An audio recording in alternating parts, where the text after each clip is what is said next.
Welcome, ladies and gentlemen, to the Super Game Brothers podcast. This is episode number 45. My name is David, and I'm joined, like always, by Devin, my brother, the other half of the Super Game Brothers. Not a Brixton boy today. He's primitive worldwide. I'm primitive worldwide, and also I feel like I'm a 10th of Super Game Brothers. So I don't do any work. I just show up. But here we are. Hey, you're the talent, and I'm the camera grip. Who's like, Yeah. Man, I wish I was as cool as Timothy Chalamet or whatever his name is. That would be nice. Yeah, he's What cool. a guy. How you doing, Dev? I'm doing good. I've been sick for like 5 days though. Oh, I'm sorry. That's the worst. It was so fun. I almost had a panic attack one night. Just laying there and you can't breathe. And it's so obnoxious. It went from full-blown congestion to full-blown face leaking everywhere. Like, it was thick, then it was like water. My eyes were doing the thing. And then, like, just head dizziness. It was a lot of fun. Did you take any meds? No, I just took my normal daily vitamins and snapped right out of that. Conquered that sickness. Wow. It was light work, no reaction. Nice. We were pretty sick a few weeks ago, and we couldn't get over it, so we went to Costco and bought the Kirkland version of Dayquil and NyQuil. Like Dayquil, I feel like it helps you kind of cough, get rid of the congestion during the day. NyQuil is some weird magic, voodoo, scary stuff. I don't know that does it put you to sleep? Oh, man. And we would like take it, and then we'd wake up the next day at like noon. And we're like, where are our kids? Oh, that's what I'm talking about. It like hits you really hard. That's weird. But yeah, that was my first experience with NyQuil. It's crazy. It was the pill version. I don't know if there's a difference between the liquid and the pill version, but yeah. Interesting. So if you want one of those, I've got a couple. I don't know that I do. I sleep till noon just fine. Yeah, Devin doesn't need NyQuil for that. I did something to my computer. So as you know, through the streaming years, we crash every day. We crash a lot of PC issues. And my normal clock ratio for my CPU is 3700 hertz or something. Okay. I don't know what that means, but that's what its default setting is. I ramped it to 5000. Oh, is that called overclocking? So I had overclocked it like 6 months ago. Wow. And I was like, maybe that's the problem. So I did a little research and ended up underclocking it. So it runs less than its normal potential. Haven't crashed since. Really? I wonder if it's taking less power. Because I think when you overclock, you're supposed to adjust like power management and all this stuff. I didn't. It's just like perfect now. It's working great? Oh, yeah. I would say I'm getting slightly less like frames per second in games and whatnot. But it's such a beefy boy anyways. Yeah. That I don't think it needed all the power. You're probably right. So it's running at less temperature. Yeah. You know, it's like eco mode. Yeah. It's kind of nice. Yeah. Anyways. It's like, driving to church or to like the grocery store in a Lamborghini. You know, you hit 10 miles per hour in that, you can still hear it. But, you're not ruining that engine. That is very true. But you look cool on the way. This is a dumb metaphor. It worked though. Like that's cool. You heard it here first, folks. Devin's computer never crashing again. We'll see. We will see. That's cool. That's cool. Good. Well, I like the color. I like the blue and red. Oh, do you? Yeah. I wore this shirt because I was gonna work out today and didn't feel good enough, and because it's like super tight and tiny. So thank you for the compliment. Wow. Yeah. That you have to be buff to wear tight and tiny shirts. So I don't. I'm a chunky boy right now. I very much am. I could lose 20 pounds. That would be good for me, I think. I tell anybody who says, how do I get into fitness? So give me tips and tricks to get into this. What should I do? What kind of workouts should I do? I'm like, if you don't care enough about it and it really doesn't matter to you and you're happy with a little chub, then just stay that way because it's exhausting. Dad bod, baby. Yeah, who cares? Like, I don't know. Sometimes I do it, I think, because I'm like single and like there's this like hopefulness inside of me that, I'm gonna like, I don't know. Mm-hmm. Yeah. You do weird things. So, yeah. But there's a part of me that really doesn't care about it, but I be doing it. So something cares. Hey, there are worse things to be doing. Yes. So that's cool. I got some new golf clubs, Devin. Did you really? I did. Wow. We'll see. They're my neighbor, who I'm pretty close with. He got a bonus at work and bought himself a nice new pair. Luckily, he's about as tall as I am, and his old pair was also extended, so he gave me those. What are the odds you like your neighbor and he's your same height and likes the same stuff? Crazy, huh? That's insane. They are the Costco clubs, is what they've kind of been called. They are Callaways. They're pretty nice. But they sold them at Costco. So they might even say like Kirkland on them somewhere. But anyway, so I got a driver, 5 hybrid, a 3 wood, and then I think 4 or 5 irons, a pitching wedge, sand wedge, 987, maybe a 6, and then I fill in the other irons with the ones I already had. So are you paying him back through like babysitting his kids, or he told me to try him out, and then if I like him, to just keep him. I'm trying him out. Does he like to want to give more stuff away? We could go over there. He's an attorney. He's he's doing pretty good. I would imagine. I think we make our way over there, see what he's not using. Yeah, he's got a like really cool Suburban over there. Maybe he doesn't need that anymore. Yeah, that'd be nice. Yeah, he's cool. In his garage, he has set up his own golf simulator with like a net, and this is called a Rapsodo, is the launch monitor. It's called. You put it like 6 feet behind you, and it records at like 300 frames per second or something, so that it can like see every step of like where your ball's swinging, and then you put special dots on the ball in special places so it can also track the ball's path and the ball's spin. Wow. And even though it's only in the air for like 3 feet before it hits the net, it then simulates onto his iPad like where the ball would have gone, and there's like thousands of courses you can play, and like it's like a virtual driving range. I think I need one of those, but gotta have space, which I don't have, and money, which I also don't have, so never mind. But I'm excited to try the new clubs out. I did go to Topgolf today and try them, and I was terrible today, so it was probably just me. I don't think it was the club's fault at all. Golf's hard. You're like good 1 minute, you're like, I figured it out. I can hit this ball straight every time. And then the next time you swing exactly the same, and you can't hit one straight for the life of you, and you're about to jump off the Topgolf balcony. That'd be nice. At least you know if you... Yeah, never mind. Anyways, golf's fun. I like it. I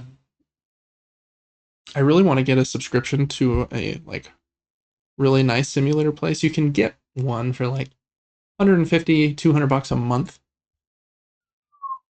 but they're open like 24/7.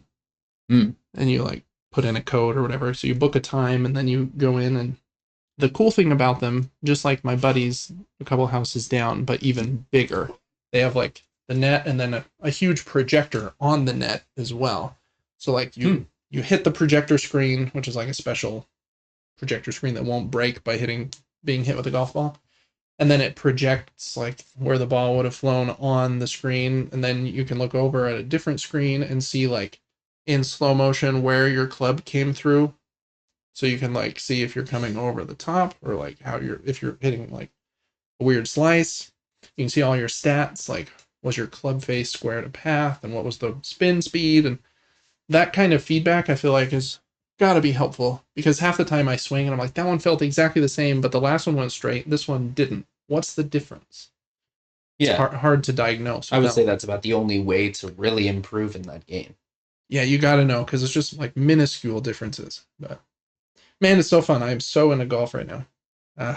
Crazy. It's a blast.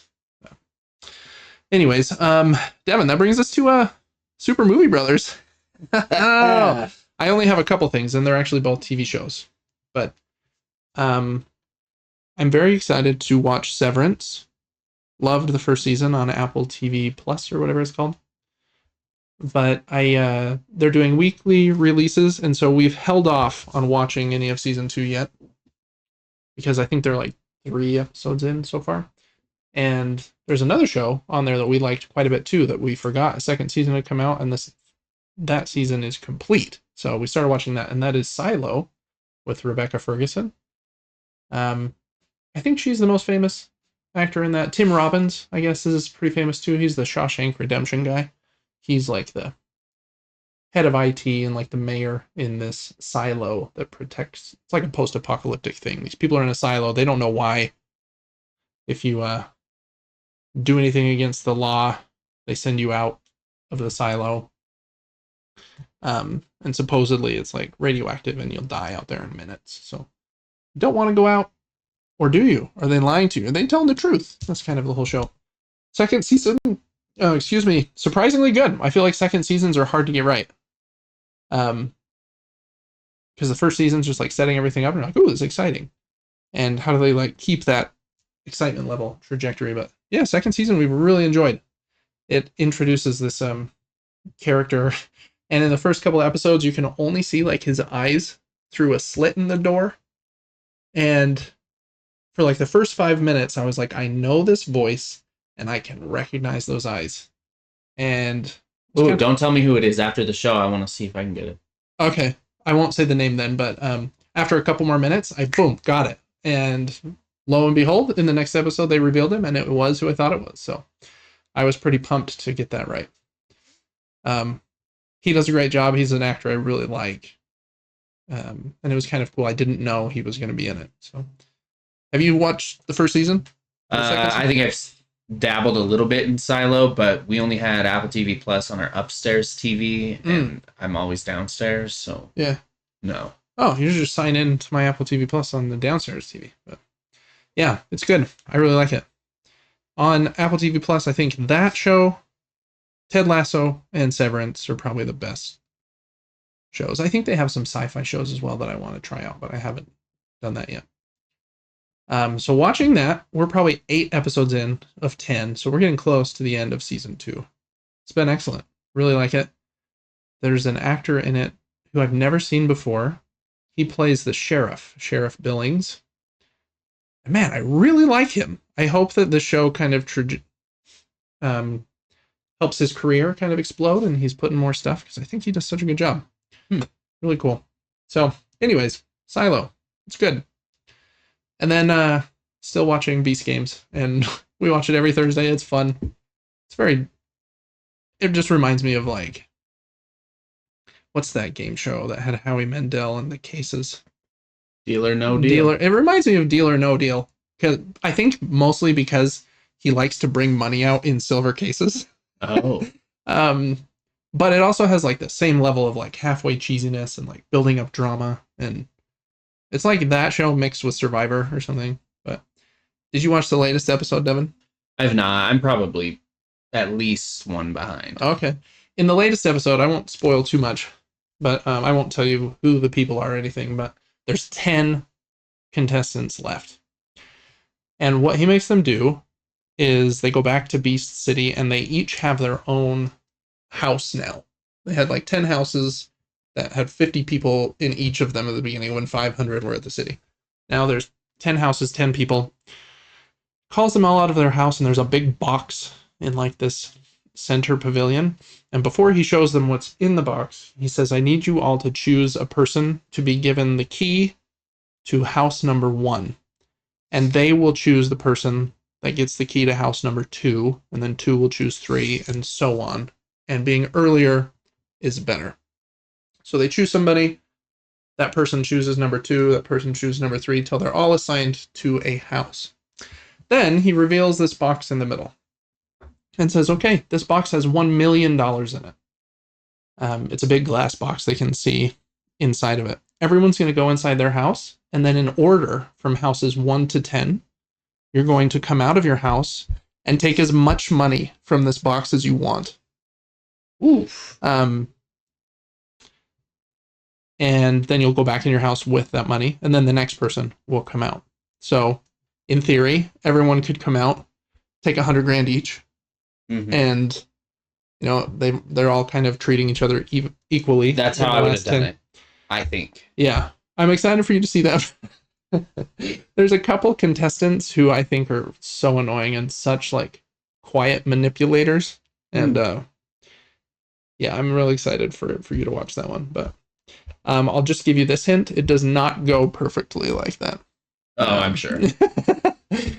But I really liked that. They don't eliminate anyone in the episode. Well, no, yeah, because it closes the last episode.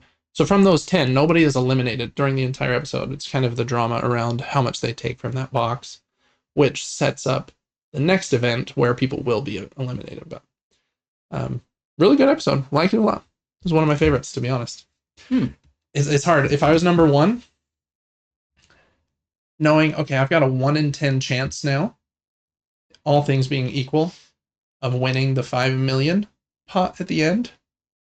Or do I just take this whole million now? They're all going to hate me, the rest of them. Yeah, and then that'll just fade away. It'll. I don't know. It's crazy. But anyways, you'll have to watch that. It's good. That's it for me, Devin, that I've been watching here on Super Movie Brothers. Any new movies or TV I watched shows for a you? Nicolas Cage movie called Arcadian. Very weird. Okay. They're able to go outside during the day, but at night, there's these creatures that like live in the ground. In the ground. And they're like knocking on the door and stuff, and these people are trying to figure out what the creatures are, why they're trying to get in, yada yada. And they're really weird looking, and they can like extend their body parts, like their arm will like open and then it'll open again, and then their like finger goes out, and they're like really deformed body horror a little bit. Yes, really really weird. They have this long horse-like shaped head thing that usually stays down, and on like the forehead of it, it looks like a scary human face. So that's what I thought they were for a minute. But then big. It lifts up, and they're doing like a gator chomp as like a communication thing. And I was like, what is happening? Like as fast as you could imagine, their mouths just and they're fighting them, and it got intense. It was a weird movie. Is it good? Is it more of like a thriller or like a gory action? Like, what's the balance? Is it like meant to be creepy, or is it like, hey, there's these things here, we're gonna go out and kill them all? It was mostly like we want to stay away from them and just stay safe. Okay. And then it kind of turns into we know a little more, so cash me outside. Worth a watch or no? Yeah. I mean, entertaining enough, I would say. There's a couple movies I do want to see. The girl from Heretic and Yellow Jackets is in a new movie called Companion. Oh, yeah. No, I think she's like an AI girlfriend or something. She's like not real. I don't know. I don't know much about it. Yeah. The reviews have been amazing so far. And then another movie that's in theaters right now that is supposed to be spooky is called Presents. Like not the first Christmas person camera. Presents. Yeah.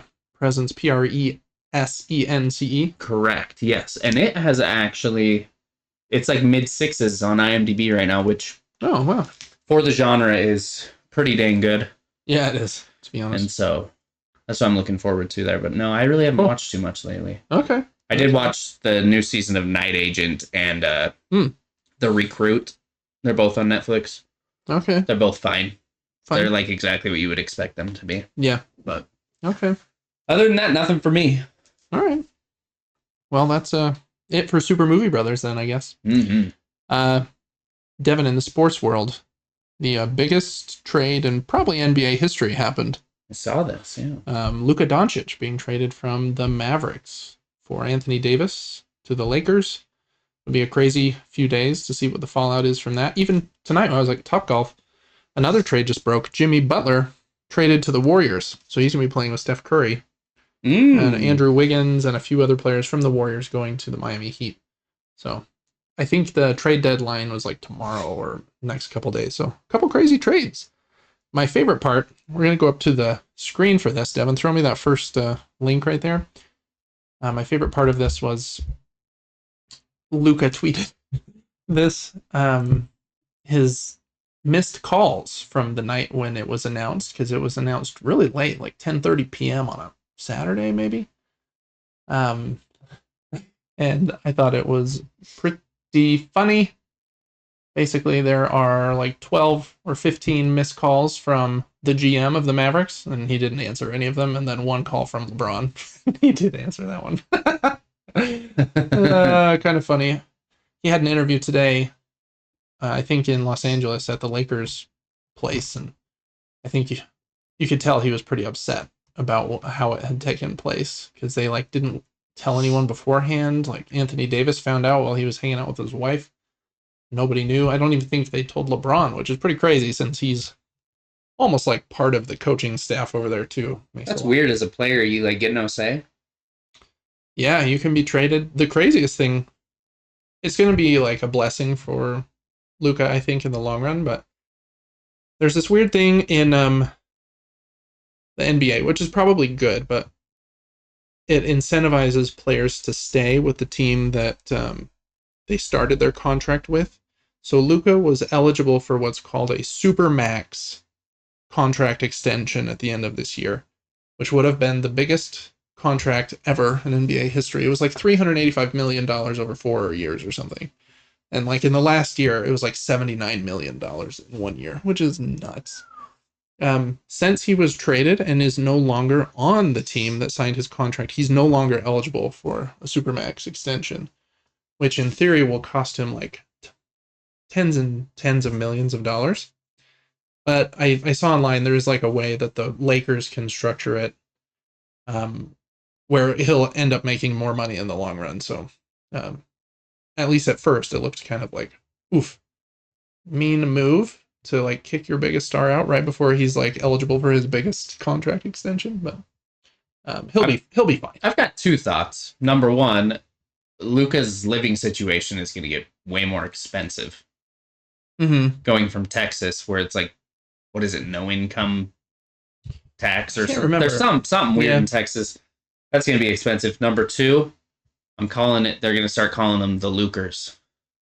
Ah, I like it. Yeah. I Luke it. You Luke it? I Luke it.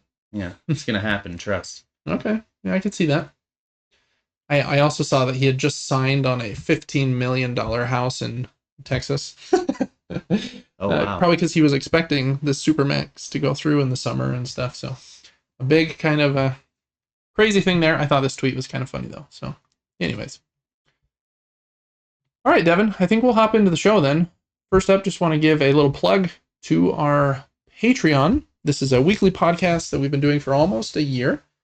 And we talk about the board games and video games that we are playing, excited for, a little bit about the news and games in crowdfunding. So it's generally a good time. We post one every single week, and you can get access to those posts at least 3 days early on our Patreon. That's patreon.com/supergamebrothers. Please check us out over there. You can follow the Patreon completely for free if you want to see what's going on. But if you do want early access and some of those other features, it does cost a couple dollars a month. You know, very low prices over there, but it does help support the channel and help us keep the lights on. All right, Devin, we're going to jump into our first segment, which is new games to subscription services. There are a couple new games to Board Game Arena, which is a online service that you can play board games on, and it does all of the math and logistics for you. So you can play even very long board games much faster than they would take to play in real life. Actually, I think there might only be one this week since last update, but the Architects of Amatis, I'm not sure exactly how I would pronounce that. But this one is a pretty simple tile placement game where you're placing them in a 3x3 grid with workers on top as well. And if you can, it mentions a tic-tac-toe mechanism here. If you can line up your workers in a line or diagonal, then you get a special bonus. Looks like a pretty simple game from Le But des Jeux, French publisher. I have a couple of their games, so I wanted to give that one a shout out, and then we'll talk about the Board Game Arena Awards a little bit later. But that is that's the newest game to Board Game Arena. All right, I think that's the same link. Maybe. Oh, this is the latest games for BGA. Oh, right. Yeah, let's just scroll down and see if there is yeah, we talked about Dead Cells last week. So I think that, yeah, this Architects, of Amatus is the newest one. Unless Knister, which I don't know anything about, is new as well. But anyways, that's it for Board Game Arena. Cool place. Add me on there if you would like. I have this cool charge and chuck, which you can't see. It's amazing. Let me see. If I drag that to the center, does that change anything? Doesn't look like it. Okay, never mind then. Oh, you can kind of see it behind my head. And now for Xbox fans. Ooh. Yes. Yep. So now we're hopping over to video games. And Devin, I think I accidentally closed the link. My bad. Oh. But there are quite a few games coming to Game Pass here in the first half of February 2025. You can see the headliners here on the bottom right. I think if it was me that had a Game Pass, I'd be most excited for Another Crab's Treasure. But Avowed also looks super cool. Kingdom Two Crowns is a cool indie game. Ayuden Chronicles, a cool JRPG. Madden 25. Starfield. You got some big ones. So let's go through those really quickly. Available today, they have Far Cry New Dawn. And then this is, I guess, today when we're reading this, but Another Crab's Treasure is out today. This is one where you play, it's kind of a Souls-like, where you play as a little crab. And I think they stole, like, your hermit shell. The other crabs. How could they? And sea creatures. So you gotta beat them up. Get that back. Then Ayuden Chronicle, 100 Heroes, again on the 5th, and Starfield, now on the 5th as well. That's the latest game from the Fallout team at Bethesda. The Skyrim and Fallout team, I guess. Then Madden 25. Could you name that player? No, absolutely not. It's something McCaffrey. Oh, really? I think so. John. No. I don't follow the NFL like at all, but I have heard McCaffrey, so that makes sense. Let's see if say Colin McCaffrey. Let's see if it says here. It doesn't. Never mind. Dang it. Well, I guess we'll never know. His name's Colin to us. Kingdom Two Crowns is a sequel to Kingdom One Crown or something. I can't remember the name of the original, but it's a indie game. I think you're building like your own little kingdom, solo or co-op. Avowed is on the 18th. It is the latest game, I think, from Obsidian. And it looks to be Obsidian. A pretty big RPG. It kind of gives me Skyrim vibes, but, and Fable vibes a little bit.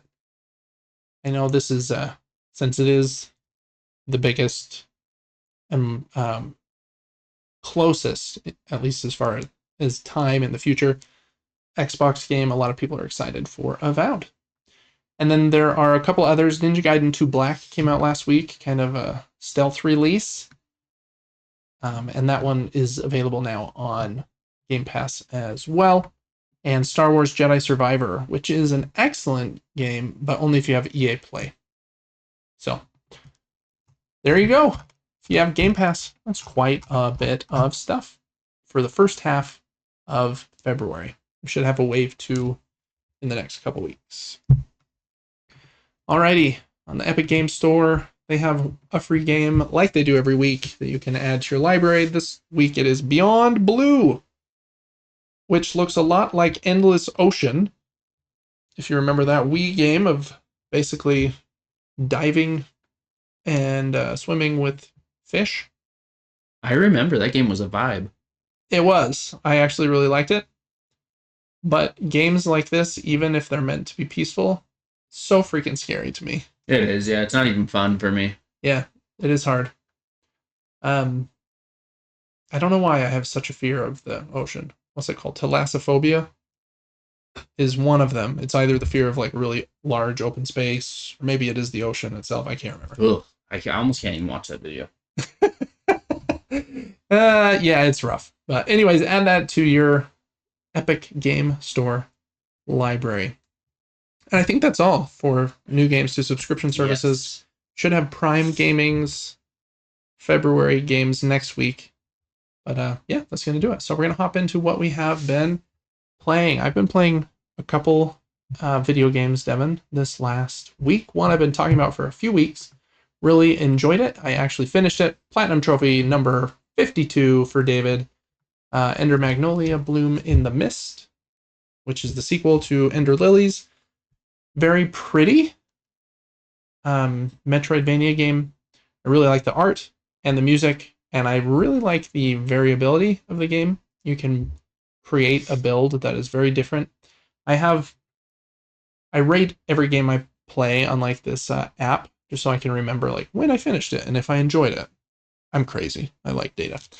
And I didn't give it like a 10, even though I really loved it. I gave it a 9. I think I really liked it for what it was, but it didn't have kind of like the weight that the first one had, where I really struggled with some bosses, because I feel like this one is even more flexible with the builds that you can create.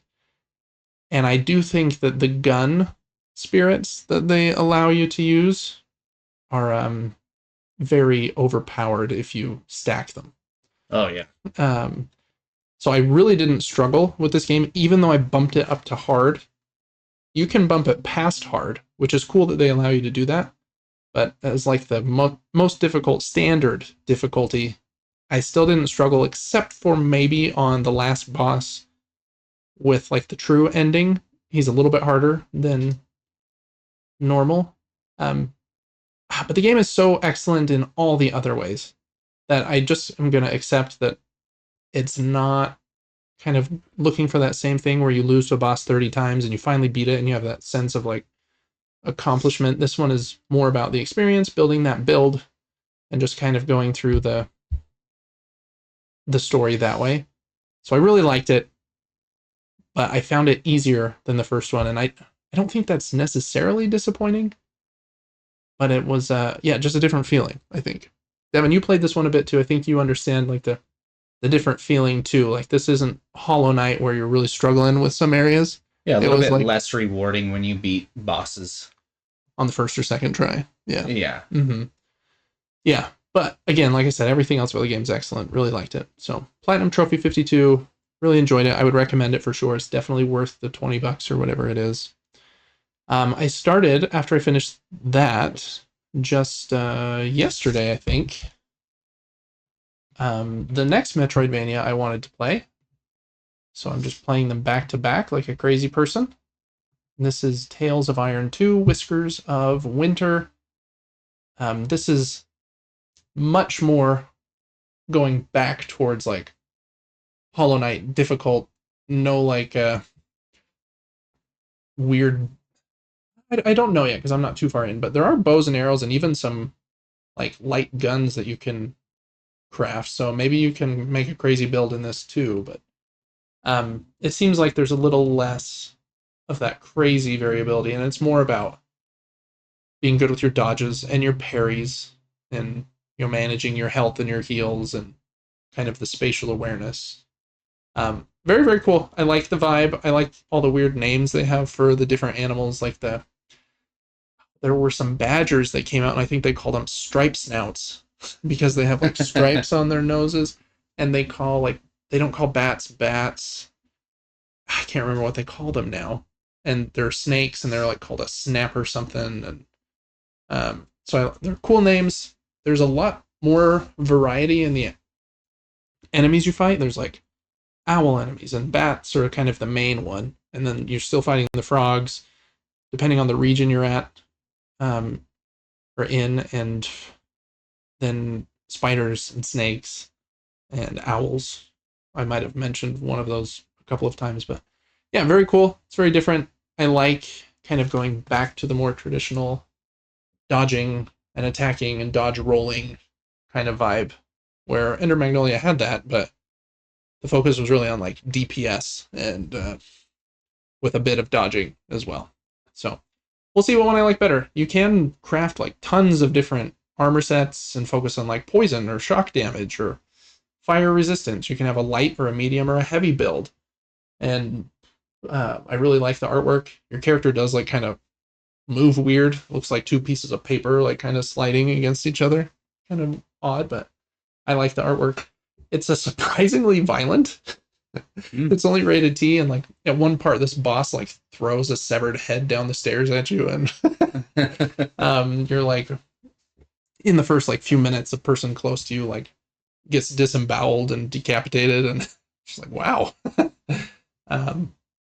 But it's so like I don't know, artistic and colorful about it that it kind of digging that vibe.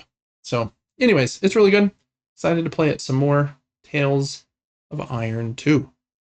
I think that's probably it for me. I've just kind of been on Metroidvania crunch, trying to finish a few of these games out, and I really enjoy them. Again, 2D games are kind of like my comfort food, and there's been a lot of them lately with both of these that came out in January. So that's it for me, Dev. I've played 2 games. Cool. That are not, well, I guess one of them is relatively new, but I have been grinding a little bit of ranked Apex Legends recently. The game feels exactly the same as it used to. It's very, very hard. That game is so difficult for a shooter. Fast moving. Oh man, yeah. And people have these like hotkey keybinds, so their characters are hopping like crazy and their movement's fast and they're zinging all. I don't have that. Makes it a little tough, but super fun game. I really like it for a BR. Yeah. It's one of my favorite BRs. It's rewarding and fun to play strategically, and every character has different abilities, and yeah, it's a good time. They're releasing a bunch of new characters and whatnot, but been playing that a little bit, and then I dabbled for a few rounds in Marvel Rivals the other night, and I never thought I would like a game that's like Overwatch, but I had a blast. Really? Oh yeah, I didn't even know what I was doing. First round, I'm a healer. I was like the Invisible Woman. She's like kind of a healer, and she got a double jump, and I'm putting shields in front of characters and healing them and moving constantly. And I have a glass mouse pad, which when I bought a glass mouse pad, they said in the description, this is perfect for games like Overwatch. And it is. You get no drag. So you're just in this constant flow of no resistance and aiming and moving. And it's just... Wow. It's a vibe, but I actually really enjoyed that. Did you play it yourself or with like a squad of friends? I played it with one friend. Okay. And he was kind of just giving me the ins and outs of the game. And we just loaded in and just went for it. Cool. I was hesitant. I was like, I'm going to be that guy nobody wants on their squad, but I actually was not bottom fragging. I wasn't really struggling. Yeah. That bad. I don't think we were against the best players, but I don't know this term, bottom fragging. Oh yeah, like bottom of the leaderboard. Oh, top frag, bottom frag. I don't know. Interesting. But yeah, I really enjoyed that game. Beautiful game, high frames, but man, they took a couple notes from Stellar Blade which they maybe need to back off on a little bit. Oh yeah, I've seen that. Do you know, does it have crossplay with the PlayStation 5 version? I believe it does. Okay. I wonder how much of an advantage keyboard and mouse players have, though. I'll bet if you don't have a SCUF controller or back paddles, yeah, I'm assuming you're going to struggle compared to KBM quite a bit. Yeah, I would think so, too. But it does look cool. Like, aesthetically, I like the vibe. Like, it's super cool. Spider-Man's in there, and like Venom's or Hulk's like hucking. You can like do these like combo moves with your teammates. It does look very cool. Yeah, I've thought about playing that, so I might have to download it and try it as well. So it is fun to like feel like you're contributing in a game like that. I could like be the healer, for example, and be making a difference, but I don't have to have like the best like sniping ability or whatever. Right. Whereas like in Call of Duty, it's, at least for most game modes that I've played, it's like whoever's the best shot wins. Correct. Yeah. So I do like that, but I have never really gotten into Overwatch or anything like that. They're kind of a time sink, but if you are playing with some friends, I bet it's a fun time sink. I had a ton of fun. I only played it for like a half hour, but I'm very interested in playing it more. My issue is if I get into a game, the shop in the game looks more and more appealing. Yeah, it'll get you. Oh man, those battle passes and it's bad. They got Devin right where they want him. All right, as for board games, I played a few smaller ones this week. First one is kind of a halfway sequel to a game called Quicks, which is a pretty popular game. This one is called Qwinto. It's just a dice rolling game, and it kind of reminds me of Welcome to, where you, instead of flipping over a card, you're rolling dice, and then you put a number on one of 3 rows, and the numbers have to ascend from left to right. And then there are also some restrictions for, like, columns can't have the same numbers in them, and you're just trying to have the most points. It's a pretty simple one, but I like the decision where there are 3 dice, a purple, a red, and a yellow one. I kept calling it orange, but I don't know, orange, red, whatever it is. And on your turn, you get to decide if you're going to roll 1, 2, or all 3 dice. Then you roll them, see what number you get, and then you can re-roll all of them once if you want to. And then whatever the sum of all of the dice are is the number you have to put on the track. And you can put it on any track that matches the color of one of the dice rolled. So if I only rolled the yellow because I wanted like a lower number, then the number there could only go in yellow, because I only rolled yellow. Pretty simple game that way, but since everybody's putting a number in every turn, even when you're rolling the dice, I'm like invested. I'm wanting you to roll certain things or whatever. Very simple game. It says 15 minutes here on BGG, and that's about right. So I don't know, a few more plays in that one at least. Want to see if it has some more depth, but not 100% sure yet. I've been talking about this one a lot the last month or so. Played a few more rounds of Trio. This one's just fun. Everyone I've played it with has liked it.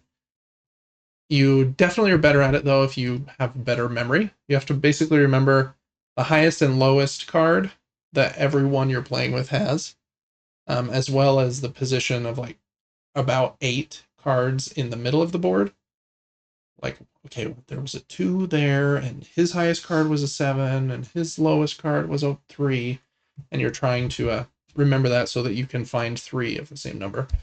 It's very, very fun. Play in like 5 to 10 minutes for a round. And yeah, it's just great.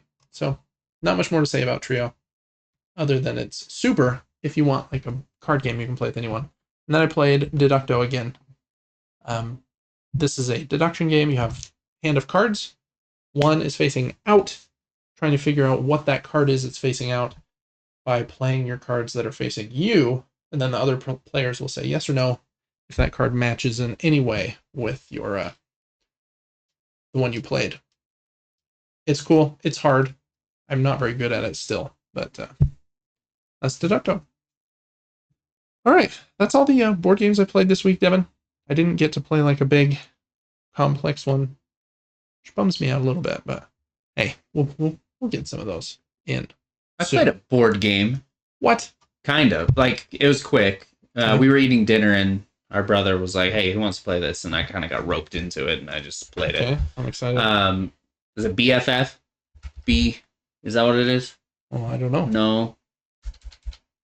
Oh, I thought you might know it. So basically what you do is you draw a card, and it says something like, I consider growth in my life to be A, getting a new job, B, doing service. And it has like 4 answers, and you choose one for yourself, and then everyone at the table chooses what they think applies to you the most. It's kind of like apples to apples-ish. Well, a little different, but yeah. And we played one round of that, and it was funny. Some of the questions like open your eyes to things. It was like, what does quality time mean to you? And the one that was on my card was like, having fun, doing service, working, having more fun, or something. And is that it? I don't know. No, I don't think that's it. Oh, okay. But it was just funny. Some of the questions made me really look at my life and go, I'm pathetic in certain areas. And everyone at the table knows it because they all guessed that same answer. That's funny. So more of like kind of like a social activity game. Yeah, it was very, like very a strange. stats It was game, quick. yeah. We cut it in half, so you only had to be right 6 times, and whoever was right 6 times won. Yeah. Okay. Fun. Look at you. Look at me go. You board gamer. Yeah. All right. For stuff we're excited about, I'm going to just mostly be playing Tales of Iron. I don't think there are a lot of new video game releases right now. The big one was, what's it called? Kingdom Come Deliverance 2 just came out. I think, yeah, a couple days ago. Actually, that's yesterday, looking at this calendar here. I don't know what Big Helmet Heroes is. And then Civilization 7 is next week. Tomb Raider 4, 5, and 6 remastered. And then the week after is Avowed and Like a Dragon Pirate Yakuza in Hawaii. And the week after, Monster Hunter Wilds.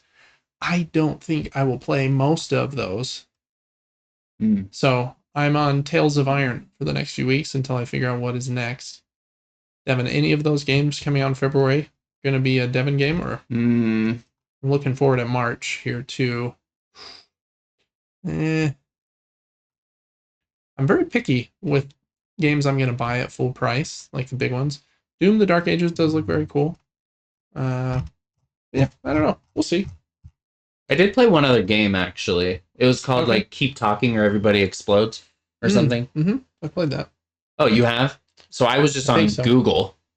Yeah. With a pamphlet, like, instruction manual or something. And then he actually had the game in front of him and described to me what was on the bomb he was seeing, and I had to go through the instruction manual and help him disarm it. Yep, I have that game for my PlayStation VR, and the person that's looking at the bomb is in VR and can see the bomb, and they're like, then they're telling everyone else. Like, yeah, it was really interesting. It's kind of fun. I killed it.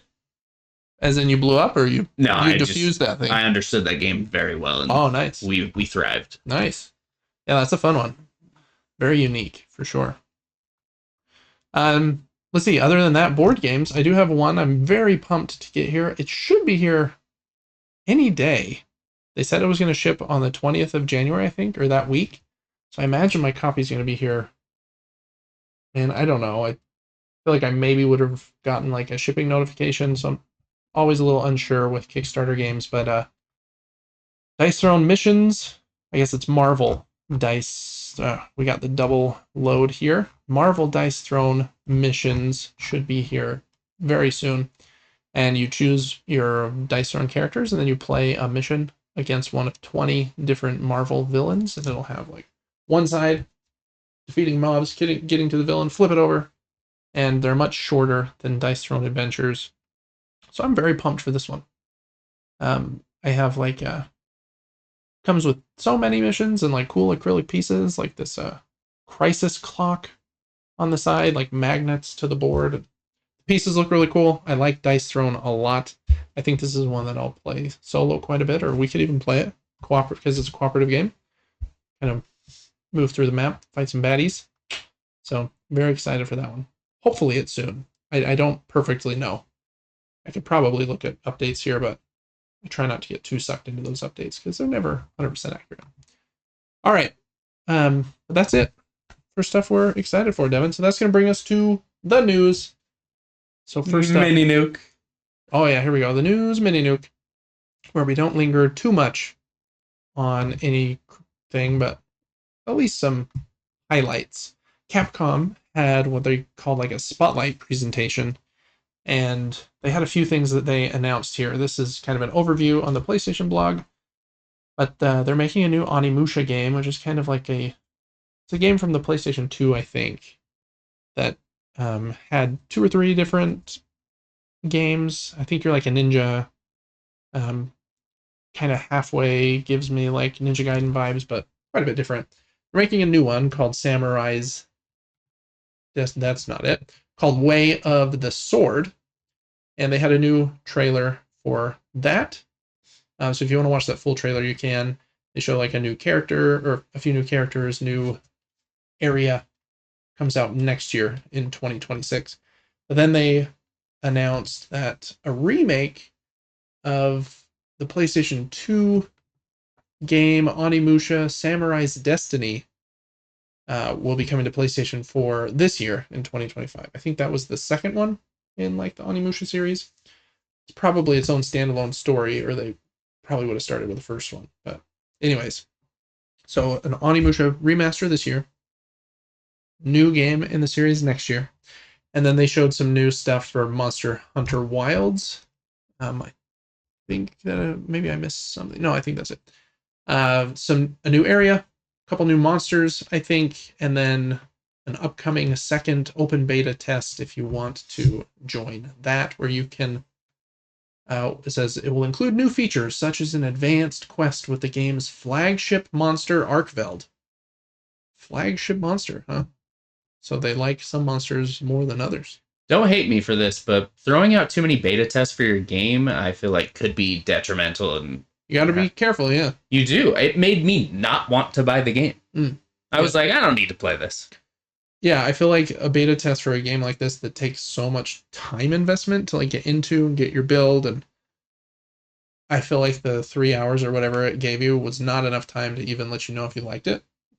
Yeah, I don't know. Maybe I would like it, but my initial thoughts were, I don't think I'll buy this game. Yeah.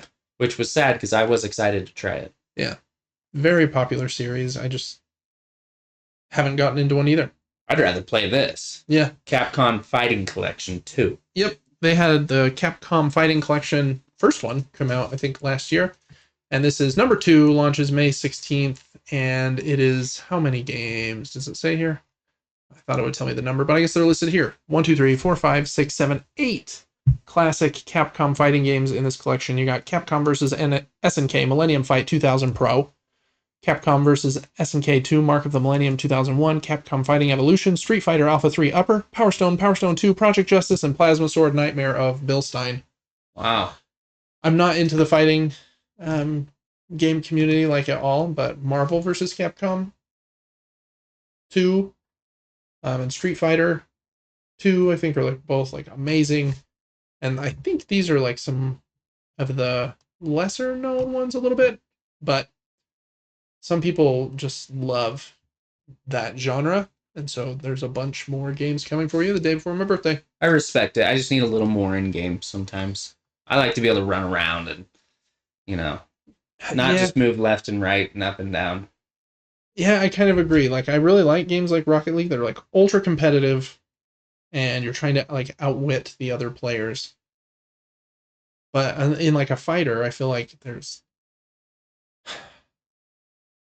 I don't know, it's like, maybe I don't understand the genre like at all, but I feel like it's less about like the flow and the creativity of like the 3D space in Rocket League, where you're trying to like, oh, he's going this way, I'm gonna go up on the wall or something, to try and cut him off or whatever. I'm sure there are things like that in fighting games, but it sometimes feels like this is the best combo and for this character, and this is the best combo for this character, and like the centimeters of spacing left and right is like all that you're like the highest tier players are fighting over. But I don't know. Very cool looking games though. I like the aesthetic. All right, so they had that spotlight presentation with a few things there. Next up, there were a couple new Xbox games. Well, I guess they're old, but a couple Xbox games announced for the PlayStation 5 in the last week. First up is one I'm pretty excited about, and this is Forza Horizon 5. There's no date yet, but it's coming out this spring, so I would imagine in the next couple of months. The Forza Horizon series is very, very popular. It's basically, if you have Forza, which is like Gran Turismo, super like simulation, hardcore racing, this is not that. This is arcadey racing, and let's race across an entire continent. And I don't have to race on the road, and we're going over here and doing crazy things. I know they had a DLC pack for either 3 or 4, or maybe it was 5, that was like Hot Wheels focused, and you could like build your own Hot Wheels tracks that then like connect with the world and stuff. So just like a more creative arcadey racing game. I'm excited to check it out. I like arcade racers when they're like, when the racing mechanics also have a little bit of depth. Like Project Gotham Racing and Drive Club are my 2 favorite racing games, I think. And so I hope that this one, with its big assortment of cars, has like some pretty good racing simulation, even though it's an arcade game. That's the balance that David likes. All right, other than Forza Horizon 5, there are two others. They are Age of Mythology Retold and Age of Empires 2 Definitive Edition are coming out in March and this spring. So that's 3 Xbox Game Studios games coming to PlayStation here in the spring. Kind of crazy. There's rumors of like a Gears of War remaster and Halo 1 remaster and all kinds of other games coming over soon too. So this year might be crazy with games coming over, which as someone who plays on PlayStation, I'm pumped about. And I think Microsoft is also pumped to sell them all to me. So I bet they are. Yeah. Okay, Devin, what's going on with Bloodborne? I don't know, but I'm here for it. In a weird week, PlayStation has issued like a, what do they call it? Like a copyright takedown. I think they call it a DMCA takedown for not just one thing, but 2 things Bloodborne related. So on January 31st, IGN posted this, that there's an unofficial Bloodborne 60 frames per second patch that's been out for 4 years, and Sony has for some reason not cared about it. But on January 31st, it was hit with a take this down now, or our legal team will come after you, basically. Which is kind of weird in a vacuum, but made even weirder because then like 4 days later, this other thing called Bloodborne PlayStation 1 demake, they basically like downgrade the graphics to PlayStation 1 graphics of Bloodborne, has also now been hit with a takedown notice from Sony. There are also some rumors that they're going to have a state of play next week. This might be Bloodborne Copium talking, but is there going to be a Bloodborne announcement next week? That would be a very, to say what the kids say, that would be a hype moment. It'd be super hype. But I don't know. People that love Bloodborne have wanted this for so long. It seems like they would have done it by now if they were going to. So I don't know what's going on. But that's a weird couple of coincidences, in my opinion. Devin, would you play a PlayStation 5 version of Bloodborne at 60 frames if they wanted to sell it to you for $70? I've played through the game like 3 times now. It's my all-time favorite game. It's so good, I could just live in the world. I honestly want to just go into one of the homes where they talk to me through the windows and have a weird meal with a local in that world. But I don't know. I don't know that I need it. I just want a new game, to be honest. Yeah, I agree. Bloodborne 2 would be much more exciting to me than a remake of the first one, even though I really like the first one. And I don't know who would be doing it, since we just found out that Blue Point, who remade Demon's Souls, has been working on a God of War live service game last week that was then canceled. So they're going to be years away from finishing whatever they're going to start. Anyway, so we'll see if that is something or nothing. I hope it's something. We'll see. Next up, game just released yesterday, Kingdom Come Deliverance 2, and it sold 1 million copies in its first day. I think that's a big success for them, so I hope that they all make a lot of money over there. It's supposed to be a very cool game. I've seen some clips of it. It's very like a, I don't even know, janky's not the right word, but like they're like going for realism, and so like doing anything in the game is kind of like a slog, but it's like, that's kind of its shtick. That's what makes it unique. It's supposed to be really cool. I haven't played the first one, but might be worth trying. So Kingdom Come Deliverance sales update, and then there was also a update on Nintendo hardware given during, I think, like their financial review. The Switch has now sold over 150 million units. This seems to be why Sony, just like a few months ago, said, well, the PlayStation 2 has sold 155 now. They don't want the Switch to sell more than it, but it's probably going to. Kind of crazy how much software it sold. 1.2 1.359 billion games sold there, which is nuts. You can see the difference even on the Wii. Like, didn't sell as many games. Obviously, it didn't sell as many units either. But like the Nintendo DS did sell more units, but fewer games. So, kind of cool. I just kind of looking back, GameCube at 21.7, Nintendo 64 at almost 33, Game Boy Advance at 81 million. I had one of those in the see-through purple. Wii 101, DS 154, 3DS 76, Wii U. I'm one of the 13 people that bought those. Yeah, just a boring update there, but Switch is crushing it. Switch 2 probably going to be a behemoth. And then wrapping up some sales stuff here. Black Myth Wukong has now sold 25 million copies since launch. I think the last update was 20. So they're just continuing to make so much money. They sold it for $60 each. What's 25 times 60, Devin? Here we go. 25 times 60. Oh, it's 100. 1,500? 15, so that's $1.5 billion. Did I do the math right? 25 Let me times. see. Did you say 60? I got a calculator right here. We got 25 million times 60. You're right, $1.5 billion.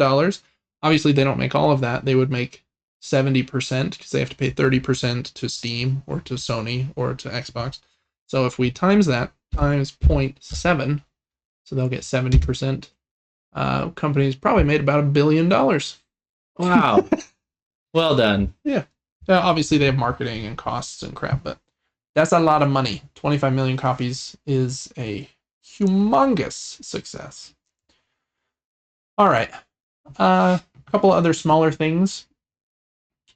EA has said that the next Battlefield game is going to come out before April 2026. So within like the next year-ish.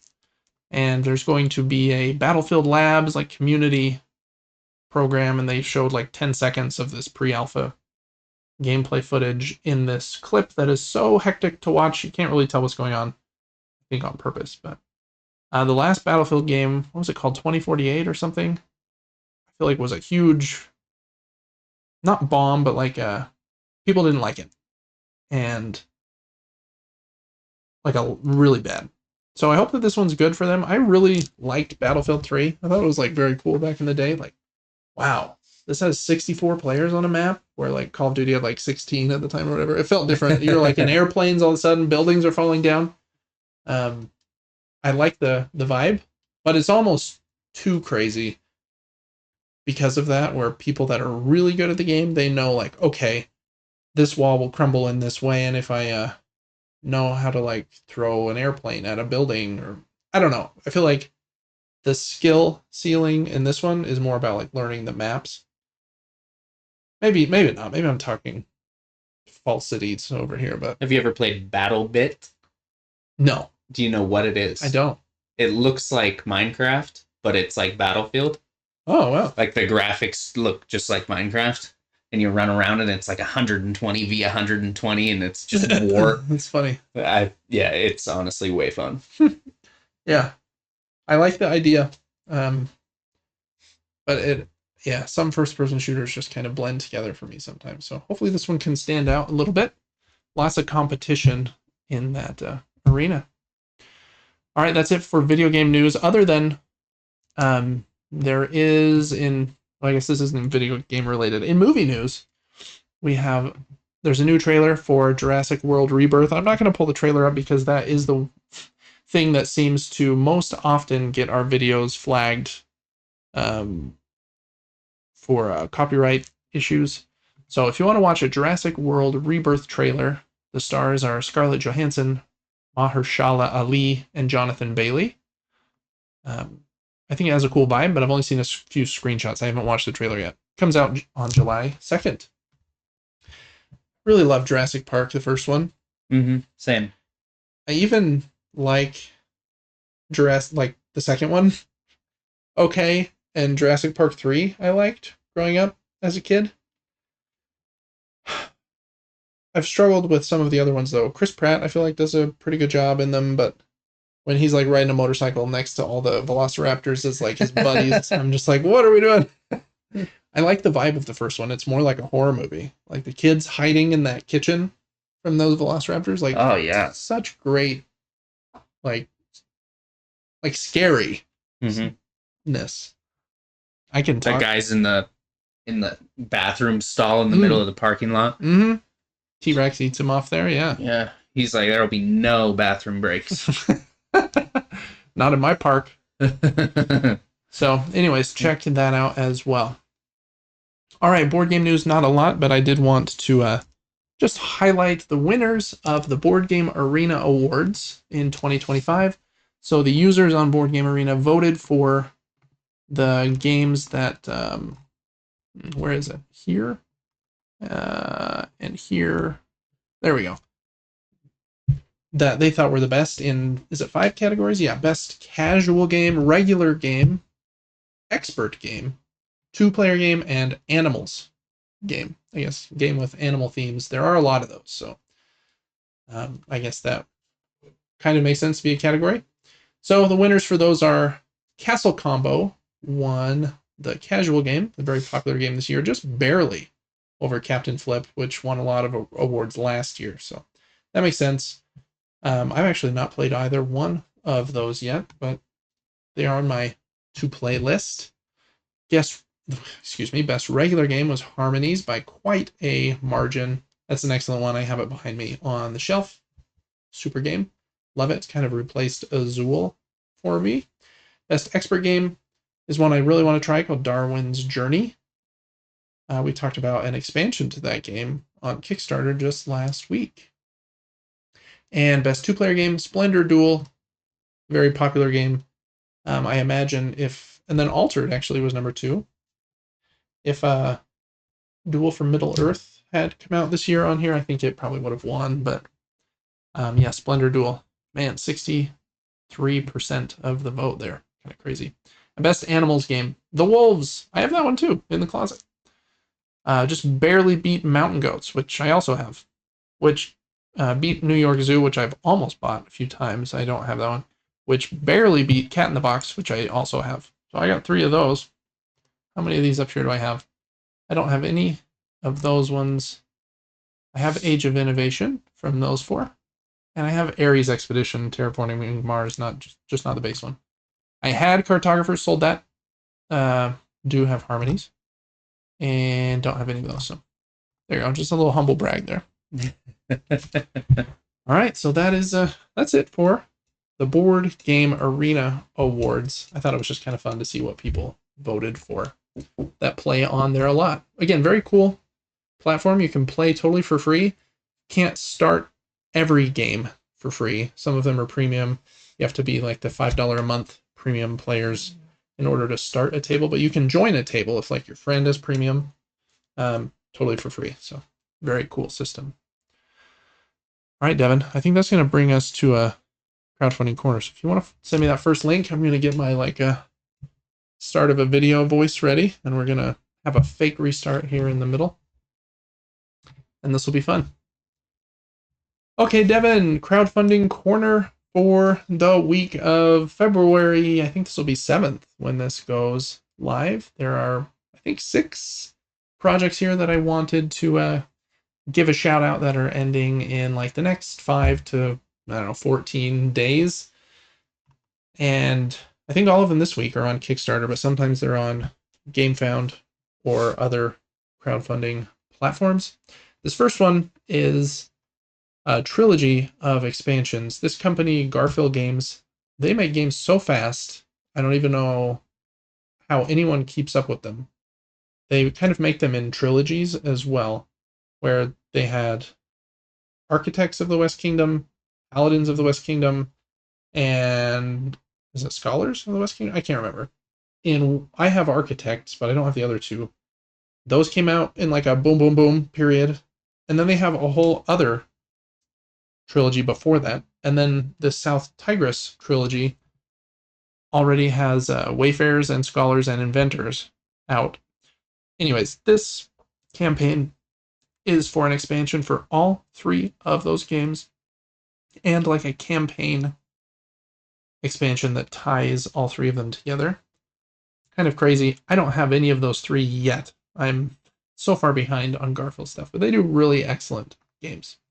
So I am not the right person to talk about this expansion, but if you like their games, they have a very, I wouldn't say cult following, a very dedicated following of people that play and buy their games. So you probably already know if you're interested in this one or not. I do like the artwork. They use this same artist in most of their games. I think his nickname is Demicho, and he does very cool artwork, and they kind of stick to a similar iconography style. So if you've played one of their games, you'll probably understand like most of the iconography going into the next one.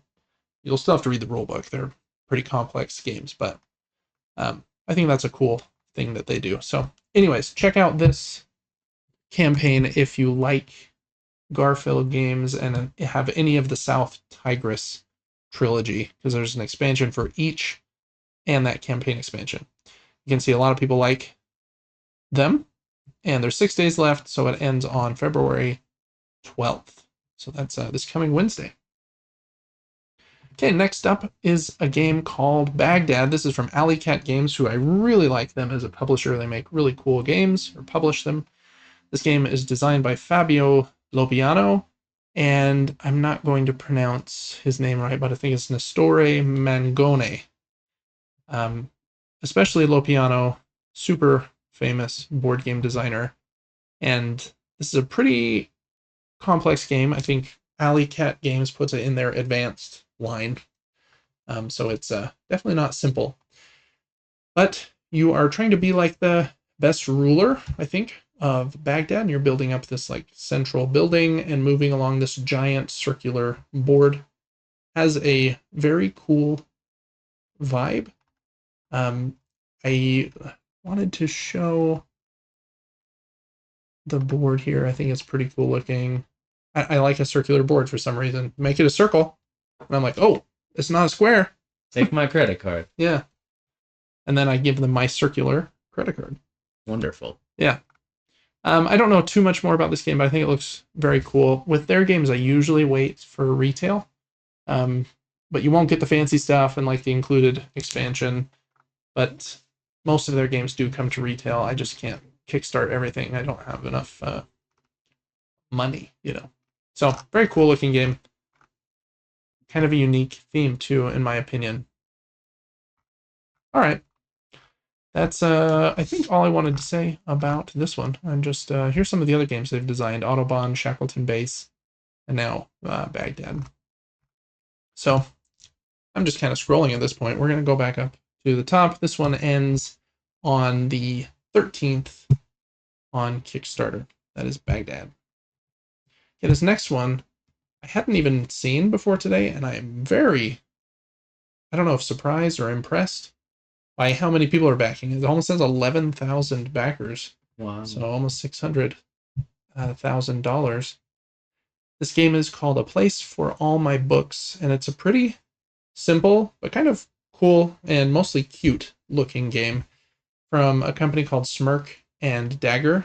They make really cool games, so this game might be getting hype just from the publisher. I think they are pretty well liked. In this game, you are kind of an introvert person that likes books a lot, and you will spend a lot of your time organizing your book collection on like your cabinets with these cool looking book pieces. But then when you have kind of built up enough energy, I think they even show it here as like your social battery. Again, very introverted thing to say, which is kind of how I operate, but I've spent enough time inside, I'm feeling like recharged. Then you can send your player out of their house, out to like the bookstore to buy new books, or the library, to the exchange, or to the shop to do different things. But everything you do out there costs some of that social battery. And so it eventually will like run back down, and then you have to go back home, which is both clever as a gameplay like mechanism, where you can only do a few things out of the house before you have to go back and organize your and read your books, I guess. But it's kind of also clever how it matches like how introverts generally recharge their batteries, which is by not recharged by other people, but recharged by kind of seclusion and organization and that kind of thing. I think it looks really cool. Are those cool book artwork. meeples? Yeah, what would you call those? Oh my goodness, I want one of those Yeah, just to cool. carry around with me. Yeah, they're pretty little, but they look cool. They look nice when they're stacked. There's 2 different versions of this game. The regular version is $35, and its pieces are just slightly less fancy. And then they have one for, what is it, 45 or 50? Yeah, $50. And then the box actually looks like a, let me see if we got the deluxe edition right here. I can probably, yeah, it looks like a book. Has like a magnetic clasp and looks like pages, and like it has a binding. Has a premium gold foil print on those wooden pieces. And then some wooden pieces here that are probably cardboard in the base one. But I think those are the main differences. Let's go look at the standard. Oh, it also has a sleeve, I guess. Standard edition here. The books still look cool. It's just not gold foil, but it still has like printing heat transfer on it. And then, yeah, these are all cardboard punch outs, and there's no like print on the cloth bag and print on the meeples and stuff. So a little bit less fancy, but still looks pretty good. So pretty simple game, but I do like the like organization of the books. There's like some, not like a contract, but some projects you're trying to complete that's like have a book of, oh yeah, this one, have 6 books of each color, or on a single square have like 3 of the same color stacked or whatever. So it's kind of a spatial puzzle of how you stack your books at home as well before you go out and get new ones and stuff. Anyways, that is a place for all my books. It's doing very well on Kickstarter. Also ends on Thursday, the 17th. That's not right. In 7 days on the 13th. Okay, next up is a bundle project from All Play with 3 different games. Twinkle Twinkle, Merchants of Andromeda, from the good doctor Reiner Knizia. That's right, Devin knows his name. And Waddle. So let's take a look at these real quick. There's 3 games in this bundle, and if you get them all in their $97 bundle, you get every upgrade and expansion that they're including here included as well, which I think they value at like $45 or something. So Twinkle Twinkle is this first game. In this one, you are, well, we'll look at how each of them play in just a sec. Here is Merchants of Andromeda, and here is Waddle. And you can see like for $7 extra, you can get like mini expansions for the different games. And what is this? Oh, a $19 expansion. Or if you pay $97, which is I think they say $45 less. Yeah, 45. Then you get all that stuff and don't have to pay for the expansion stuff. Anyways, so the 3 different games. First one is called Twinkle Twinkle. If I click here, where do you take me? Yeah, Twinkle Twinkle. 30 minutes, 1 to 4 players. You are drafting these cool transparent like tiles, and you'll fill your star chart with like planets and moons and satellites and stars and stuff. It has a cool looking color palette and vibe. I don't know too much more about how the game plays, but it does look very cool. I like the see-through tiles. Very what's the word I'm looking for? It's a very board game vein of me to judge a game by its transparent tiles. How could you? But they do look very cool. Okay, next game is, wow, there's a lot here. Why we love Twinkle Twinkle. Merchants of Andromeda. This is the one by Reiner Knizia. And in this game, it says you're trying to get the most money, and you do that by drawing cards. You'll choose to discard one, keep one, or not one, I guess. Discard, keep, or auction them. And then you'll play different mini games it mentions on different sections of the board, all in the goal of getting the most money here. So let's just look at this little graphic here. Choose a resource action. and auction. So maybe you do just get to put one card in each. And then it looks like you use a timer.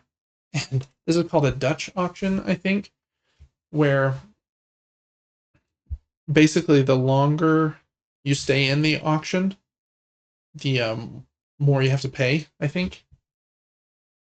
Or wait, no, sorry, this is reversed. The longer you wait, the cheaper you pay. And so you don't want anyone else to, like, by you staying in too long, you're allowing someone else to get it cheaper. But if it is going long, you don't want to be the one that go first, because then you could get something cheap. It's kind of the tension there. Anyways, so lots going on with these little boards. Dr. Knizia does a lot of auction games that people really love. I don't know if this is a reworking of an earlier game of his, but it doesn't mention that, I don't think, if it is. Anyways, that's Merchants of Andromeda. And then the third one is called Waddle. And where are you at? Right here. I do like penguins. And I do like their line of games that fit in this size of box. I have probably 4 of them. And in this one, you're trying to place your penguins on these tiles. I guess real quick, I do like this line. They have our 1 minute to teach line, which includes mountain goats, which I have, lure, which I don't have, but I do want to get that one.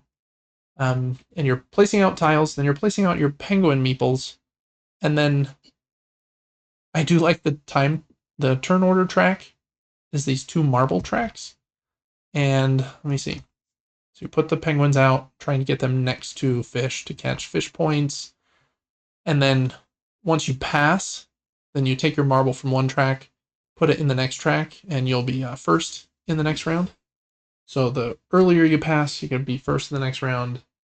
But once you pass, you don't get to take any more actions in that round. So a bit of a balance there. A lot of games do that. And then you score waddles. So anyways, looks like a cute little tiny game to add to their little box line. I think this campaign looks really cool. It's a ways to scroll up here to the top, but this one is on Kickstarter. And this might give you a headache from all the scrolling until also Thursday. A lot of them ending on Thursday, February 13th. Whew, a couple more, Devin, I think. I didn't want to send over. Let's try again. Doesn't like us. The next one is probably the 4th in a series made by Button Shy Games, and they make little wallet games. I have quite a few of theirs. Most of their games come in a little wallet, and they try to make the game play in 18 cards, is kind of their shtick. Their most popular game is called Sprawlopolis, and in the game you put 15 of the 18 cards down trying to make a good city, and the other 3 cards you draw first at the beginning, and they'll tell you what you're trying to score for on the back during that game. So whichever 3 you get varies from game to game, and they kind of determine, okay, I'm trying to have these grouped next to these, and long rows or short rows or this or blah, blah, blah. And then you use the other 15 cards that you draw one at a time, I think, to build out a cool little city. They've had Sprawlopolis and Agropolis and Natureopolis and Combopolis, and then this one is Casinopolis, about it. Similar idea, just with the casino vibe and slightly different rules. So they're very cool. I do like their games, especially if you play games solo or travel a lot. Putting one in your pocket is pretty cool. So I wanted to give that a shout out. I'm sure most people have heard of either Sprawlopolis or any of the others I've named. So you'll know if you're interested in that. That one is on Kickstarter until Saturday, the 15th. All right. A company from, I can't remember where Grail Games is from. Are they from Australia or New Zealand? Australia. Yeah. I really like them as a company. They make smaller games. I just got one from them called Snowcrest 3 months ago, and I really liked it. And they are, I think, relaunching a line they've done before called their Pocket Game Collection. And this is 3 games in these small boxes. that you can get from them. They are such a small publisher that sometimes their games don't come to like retail later, but some of them do as well. The 3 games are Farmhand, and this one is a trick-taking game where the cards have values from, I think, 1 to... Doesn't look like all the suits are actually 1 to 7, but they're different suits. The unique part of this one is you're trying to win a certain number of tricks, but the backs of the cards show the suit of the card, but not the number. So everyone knows from the backs of your cards what suits you have, just not what numbers. Which is probably makes it a bit more thinky in your head, where you're trying to like remember which numbers have been played, and then you can see which suits everyone has. Kind of cool. Then fjords. Here, you're trying to build a cool little fjord, and then with these little tiles. And I think it says then you, where does it say? You begin from a longhouse you place during phase 1 and will walk the landscape, claiming as much of the plains and cliffs as possible, and kind of like a route, area control kind of thing there. Again, very cool, small box. Fits in, a little hard to tell what the dimensions are on that, but it looks like a matchbox size. I don't know. And then the last one is also a trick-taking game, but for 2 players, which is kind of a rare genre, but there are quite a few. So that doesn't make any sense. I said rare, then quite a few. There are some, maybe is a better way to say that. So if you want to get any of those games from Grail Games, you can do that on Kickstarter until, I think it might also be the 15th. Am I correct? Nope, Monday, February 17th. Is there any more, Devin, or was that the last one for us this week? That is it. That was the last one. So out of those 6 projects, Devin, that we just looked at, which one is your pick of the week for February 7th, 2025? It was a pretty easy choice this week. Was it? For me. Okay. Yeah, by a long shot. I don't know why, but A Place for All My Books takes the cake for me. Okay. I do think that one looks very cool. I want to see if it would pop back up. Here we go. Place for All My Books. I love how the books look. Agreed. And it just felt homey and nice, and I want to be there. It's true. Sometimes a game just has that kind of vibe. It kind of reminds me of a Flamecraft or something, where it's like, nobody here is going to hurt me. It's just kind of like fun. We're all doing something together. And if I do it slightly better than you during scoring, then hooray. But everyone had fun, even if they didn't win. You know, kind of a happy vibe. Definitely has that. Cool. I think this is a tough one for me. I do think that one that you chose is a good one. I think my pick is going to go to the All Play bundle, though, with those 3 games. I feel like they do a really great job of making, especially in their, well, a lot of game in a small box is kind of their shtick for especially the smaller ones, but even the games that come in slightly bigger boxes. And they've had a bit of a partnership with the Good Doctor lately. They reprinted Through the Desert and maybe one other of his games. So I'm looking at this one very closely. I'm not sure if I want all 3 of them, but I do think I want Merchants of Andromeda and Waddle. But then you're like, okay, 39, so almost 40 plus 20, so you're at 60, 58, $8. And if I wanted the expansions, I'm like at 70. Like, okay, do I just do 97 to get all 3 plus all these bonus things? Then if I was to resell it, I'd make more. I don't know. These questions that I go through in my mind are kind of crazy. They also do this cool thing. If you do the all-in bundle, they send you this wooden medallion. Has a unique code on the back. And that code will let you get one of their smaller games for free later. So they know how to hook you. They know what they're doing. They do. They definitely do. But I think they do a lot right over there. That's going to be my pick of the week. And that's it for Crowdfunding Corner here for the week of February 7th, 2025. Thanks so much for watching. We'll see you next week for number 46. All right, Devin. Our episode's almost over, but I told you I had a surprise for you here at the end of the episode.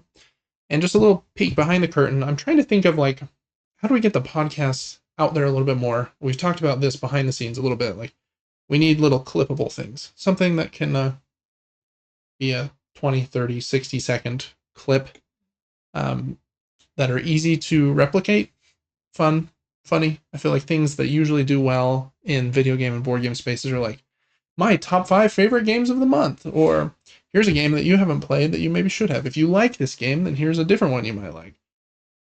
Or can you name, I don't know, those kind of things I feel like usually do well. I'm toying around with a few different options. The one I was thinking about doing today was I was going to have 10 screenshots from video games and then have you guess what they were. I think that would be a good one. I think I would, on one week, choose the 10 screenshots for video games, and then on the next week have you choose 10 screenshots from board games. So I feel like that would be a little more easy or fair than if I threw 10 board game screenshots at you. And I got none of them. I think that would be harder, right? So I think that would be a cool idea going forward. Maybe we try that one week. Today, we're doing something slightly different, but with a similar vibe. So we're going to go over to Gamedle, which definitely is a Wordle. Gamedle. With the word game kind of thrown in there. And on Gamedle, it's kind of weird even to say that name. Sounds very dumb.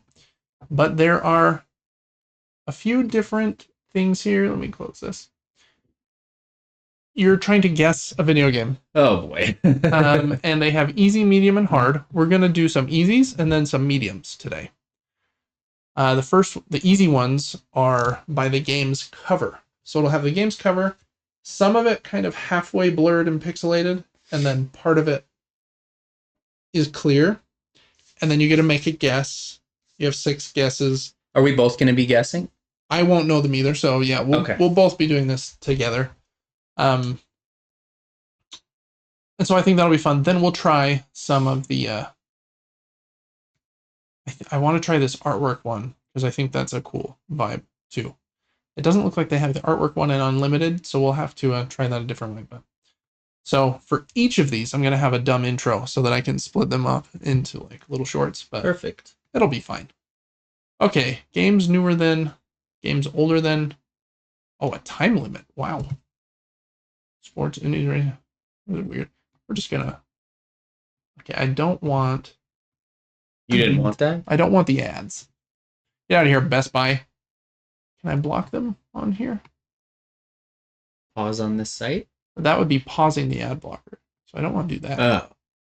I don't know why. Yeah, whatever. Those ovens can't be paused. Yeah. I'm surprised they don't have a premium version to hide the ad. It doesn't matter. Okay. Oh, yeah. Okay, how do I want to start these? This is a good question. We're going to go with okay, Devin, can we name this video game on easy mode? So this is a cover of a video game. We've got 6 questions or guesses, just like Wordle. Scratch that. It seems like we only have 4. In the other mode, you had 6. Any guesses based on that? This is easy? Yeah. My goodness. This is a cover of a game. Do you feel like you have any ideas? I don't know. It kind of looks like Donkey Kong or baseball related. I don't know. Any guess, or do we hit skip and it will unblur another section? Is that one of our lives to skip? Yeah. Mm-hmm. Do you feel like you have any ideas right now? No. I don't either. Let's skip. Skip. Oh, you gotta hold it. Well, bam. Oh, it's Tomb Raider. No way. Do you almost say that? Yes, I thought I was going to be so dumb for saying that, so I did not. Well, that's got to be what it is, right? Yeah. Okay, let's see. Let's see. We got to type it in and see if we can. Oh boy, man. You have to pick the right one. Just click enter. Well, it's not one of the newer ones. Well, it's got to be 2 because of the 2 I think it's 2 numerals. Okay, sure. Let's try that. Well, bam. Oh, That's right. Look at us go. get wrecked. All right, that was easy mode. We got the first one. 1997. All right, next. What about him? That's a Grand Theft Auto. It's gotta be. Look at us go. Okay, let me restart. Because I gotta split these up. Can we guess the video game? Easy mode. This is a video game cover. We've got 4 lives. With only this corner unblurred, Devin, I think we know that this is probably Grand Theft Auto. This is a pretty easy one. It's GTA something, but I don't know which one. My guess would be 4, but I don't know. Grand Theft Auto. What are my options? You got 1, 2, 3, 4, and then 4 had some expansions. And then there's obviously 5. I don't think that looks like 5. I don't know. I think 3 or 4 would be the ones I would guess first. Let's pick 4. Guess. Oh, look at us go. I don't know how you knew that. First guess, baby. Okay, next. All right, can we name the video game? This is easy mode. Paper Mario. This is definitely a Paper Mario. Which one do you think it is, though? Let's see. Mario. If I type in Paper Mario, the Origami King. I think it is the Origami King. You can kind of see O, maybe? I don't know. Let's try that one. Good guess. Oh, we were wrong. correct franchise, but not the right one. Maybe it's Sticker Saga. Those do look like stickers. They look a lot like stickers. Yeah, that's probably it. Paper. Oh, it's not Saga. Sticker Star. Crazy. There we go. Got it again. Okay. Hey, we're on a 3 streak. We're so good at this. Yeah. Okay, here we go. Next one. Okay, can we guess the video game? Easy mode. This is the cover of a video game. We have 4 lives. This is a hard one. As I say, easy mode. Sim City is the first thing that popped in my head. Oh. But it might be like Age of Empires, Rise of Nations. It does look like... It's going that a from pyramid? new to old. Yeah. What do you think? Sure. Let's I'm gonna go with SimCity 2000. Sure. Wrong franchise and saga. Okay. And I feel like this is a genre I don't play. So we got a boat now. Oh, What the heck? Goodness. Is that a boat? Is that a ship? Yeah, it looks like a battleship of some kind. And a pyramid and a city in the Statue of Liberty. Yep. And Sydney, Australia on the left. Am I tripping? Oh yeah, that does look. Got a little zoom there. Yeah. The Opera House. Does a one-time clue take one of our lives? Ooh, that's a good question. I don't know. Let's zoom down a little bit and we'll. Oh no, that's like I don't want to use those. We'll just use a skip if we want them. I mean, I don't know that a skip's gonna help me. Yeah, let's just do like I think it's like Command and Conquer. Some of these games I feel like that were most on PC. I don't know. Tiberium Wars, Red Alert. I have played Red Alert too. Let's just hit the first one. The fact that this is on easy is epic. Okay, that was also wrong. Oh boy. I feel like it's not helping us a ton. I like Civilization or Age of Empires would be my next guesses, but I don't know. The first one. How many lives we got left? 2? Oh, we're on a 3 streak. I don't want to ruin this. Civilization. Oh. Sid Meier's Civilization. I feel like we're gonna do 3. Okay, that's the right franchise. I don't know what one this is. I don't play Civ. It looks kind of old-fashioned. That's why I guessed like an earlier one. Because the newest one, 7, comes out next week. What do you think? Oh my goodness. Which one do you think? 2 or 4? Maybe it's 5. I don't know. Pick a number, Devin. 4. Okay. Sid Meier Civilization 4. Do we keep the win streak? Oh, it was 5. Dang it. All right. Not in a million years am I getting that. Well, good game anyways. Let's do a few more of those. Those are fun. Okay. Can we guess the video game here on easy mode? We've got the cover of a game and 4 lives to guess. Would this be Age of Empires? It does kind of look like Age of Empires. I like that guess. I don't know. Which one, though? Oh, first one? Yeah. Let's just do the first one, then we'll know if it's the franchise. No, not that franchise. Oh, what is that back there? Got flying I thought I knew video games. Some of these are tricky. Oh my goodness! And this is on easy. Yeah, where it's actually the cover. Okay, well, it's not Age of Empires. What's a game that's in like that mythological or fantasy setting? Any other? I feel like mythology. What's that new game that came out? Age of Mythology might. That was part of that show that was on Netflix with the small. Oh, Secret Level? Yeah, it was a super epic one with the guys. Warhammer? Yeah, could it be that or no? I don't think so. I don't think Warhammer is fantasy. It's more like sci-fi. I want to try this one, Age of Mythology. I'm 2 down.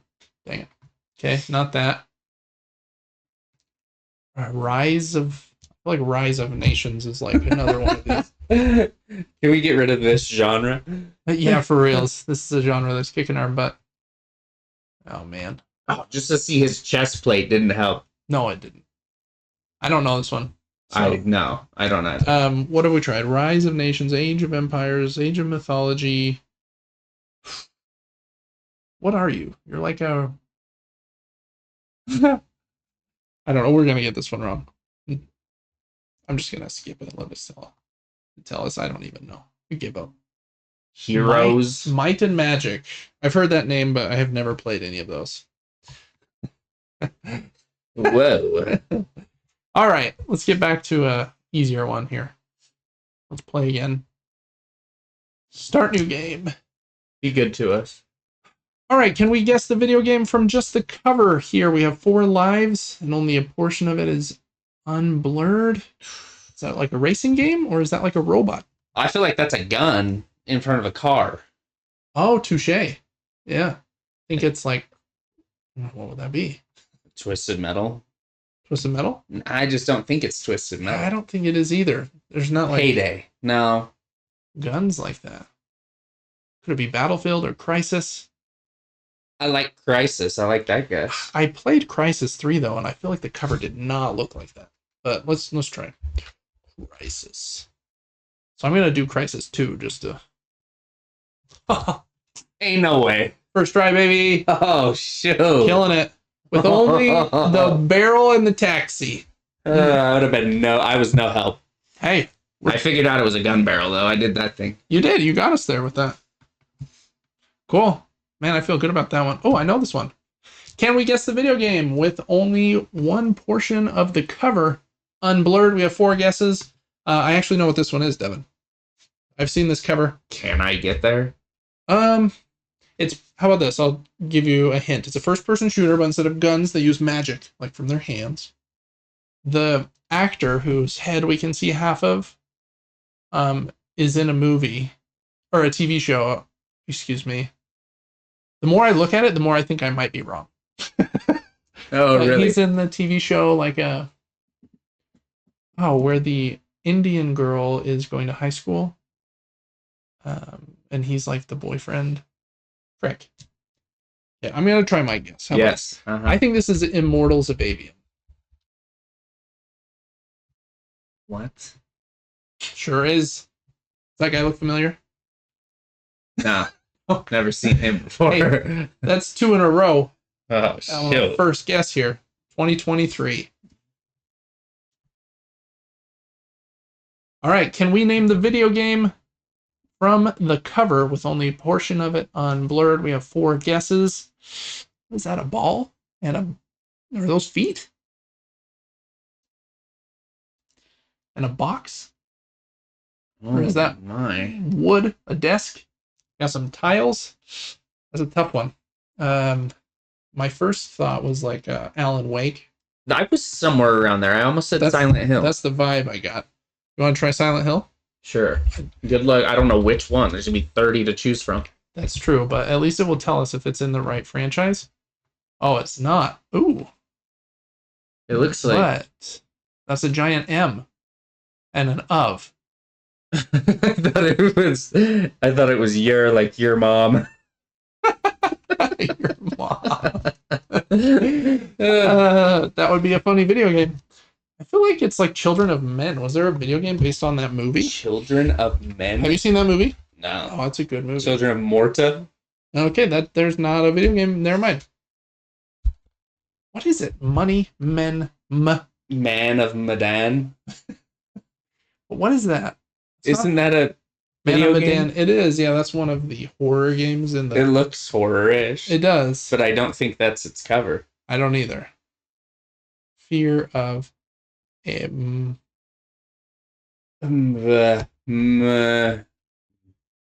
know. Mars? Of M. Of M. I'm cheating a little bit here, but I guess it's not helping that much. Of Yeah, what's a horror game that we can just try, I guess? Oh, I was thinking of Soldier. Maybe that's not of. Maybe that's a U. It looks like it's going to be up, though. No. Any guess? I do not know. No. Let's just go with I really don't know. We tried. What did we try? Silent Hill? Uh-huh. I mean, it's not this, but just to get a guess out there and have another square unblocked. Oh, man. What is that? What do we got? 2 guesses left.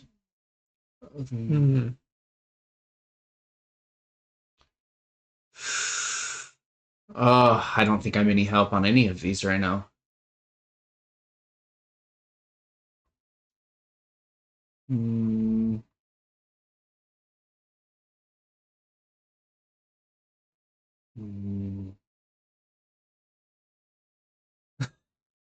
You completely lost? Yeah, this is a tough one. I don't even know. I'm just gonna skip and hope that the. I almost said friend of mine, and then it said mine. It's okay. You know it? Bow mine? No, it's this war of mine. That's it. This war of mine? Woo! I don't know what that is. We got there, but that was a brutal one. Oh my gosh. All right, next up, this is oh, I know what this one is too. Can we guess the video game with only a portion of the cover unblurred? I'm pretty sure this is Grand Theft Auto 3 A-Spec. Oh. Not Grand Theft Auto, Gran Turismo. I was just like, oh yeah. Yeah, I don't know. See. Yeah, it is. Nice. That's 4 in a row. Got a perfect score there. I'm no help so far. All right. We've got can we name this video game with only a portion of the cover unblurred? We've got 4 guesses. My guess here would be what's the one where the guy can slow down time? It's that Remedy made a long time ago, and it was made into a movie with Mark Wahlberg. The movie wasn't very good. You can slow down time. Oh, it's that's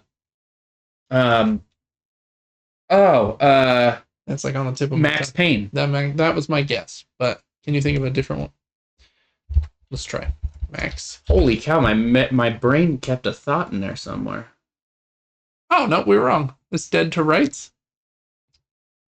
Is it? I swear on Max Payne, he's holding a weapon up like that too. Wow, that is one weird looking dude. That looks old. It does. 2002 on Game Boy Advance, even. Wow. Best platform to play. Yeah. All right, we got 5 in a row. Can we name the video game with only a portion of the cover unblurred? That looks like Perfect Dark, maybe? Like the main female character? I'm 2 down because I have no idea. That would be my first guess. Perfect Dark. Maybe Perfect Dark 0. That would be actually be my nope. All right, wrong franchise. Oh, this is okay. I know what this one is. Is she wearing headphones? Yeah. I think it's Life is Strange. Yes. Good look at you. Oh, That's wow. the one I just threw something random out there. Yep. Something clicked. Life. It might be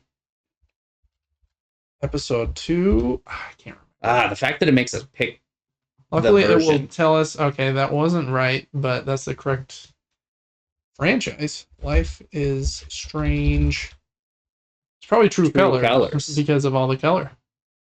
I played the first one. Yes, I sir. enjoyed it, but I haven't played any of the others. Nice work, Devin. You pulled that right out. Expert. 6 in a row. Here we go. All right. Can we name the video game with only part of the cover unblurred? This is easy mode because it's covers and not just general game art. I know what this one is just because of the title up there. I think it's Magica 2. Magica? Yeah. Crazy. I was going to say Contra, too. I think there's only one Contra. No. Yeah, I think there were maybe even 3 Contras. I don't know. Devin, we're at 7 in a row. Wow. Crushing it. All right. Can we name the video game with just a portion of the cover unblurred? This one. Oh, I don't know what that is. Do you? Is it Dark Souls? Oh, let's give it a try. Dark Souls. First one? No, go scroll down. Sure. Try the Scholar, that one. This one? Yeah. Hit it up. Completely wrong. Nope. But okay, what's over here? It looks like kind of pirate themed now. Wow, I don't think I've seen this cover before. That'd be Dead Men Collection Pirates EF. I don't know. So is this it's a C word and then an E word under it? It's either E or F, right? Yeah. It might be an F because of the line coming through. Yeah. The corpse. Fable. I don't know. Dead corpse find. I have no idea, bro. Yeah, I don't know either. I'm just gonna choose one. It's not that. Oh, that didn't help us. Nope, it's just a feather up there. Oh, it does look like Dead, Curse, Father, Fate, Curse of the Dead Fathers. That's dark. That's got to be it. Dang, our streak might end here. I don't know. Let's hit that. I only have one more guess. I don't think we're gonna get there. Oh, I don't either.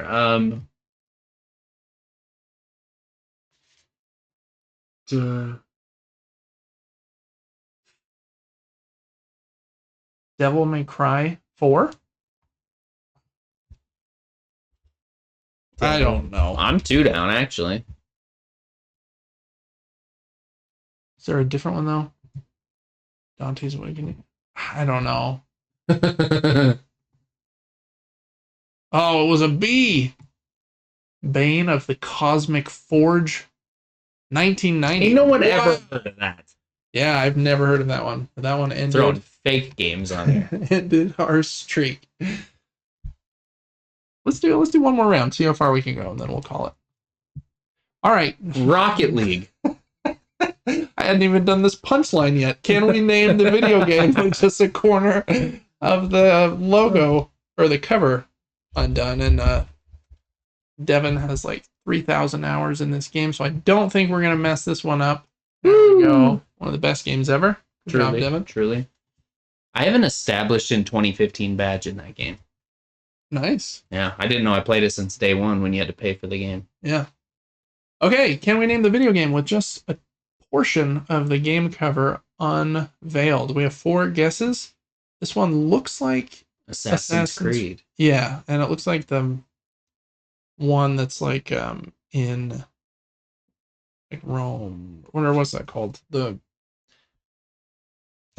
It'll be here. Let's see. Assassin's Creed. Whoops, not Origins. cred. Assassin's got cred. Maybe. I was going to guess Odyssey. Yeah. Is that the one you guessed? Yeah. Heck yeah. Too easy. Go first guess. All right. Can we name the video game which is a corner of the cover unblurred? Blurred. We have 4 guesses. I think I know this one again. Stalker. We got lucky with the corner being. I don't think I've played this or really know what it is, but Yeah. Me neither. This one just came out a few months ago. Stalker 2, Heart of Chernobyl. All right, that's 3 in a row. Next. Wow. All right, can we name the video game with only one corner unblurred? The it's all unblurred blurred. corner here happens to be this segment here, which is very, very dark. Oh my. It looks like a tree, maybe, though, with some purple above it. Undertale? Or... I don't know. I don't know on this one. Any guesses? Hand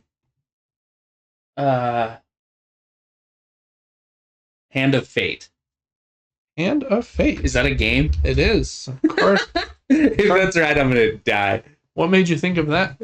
Oh, okay. I've seen this one. It has a weird name. It's like Faye or Faye.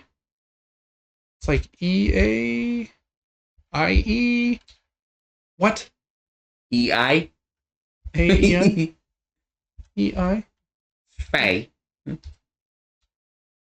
Oh man, I swear it starts with a. Okay, here we go. I don't know what this is. Fable. I'm pretty sure I'm gonna find it right here with the scroll. We're cheesing the game. Yeah, a little bit. Oh man.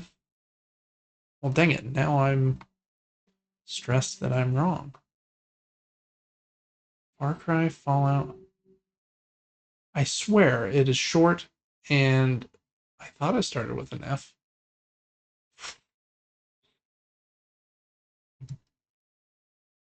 FIFA.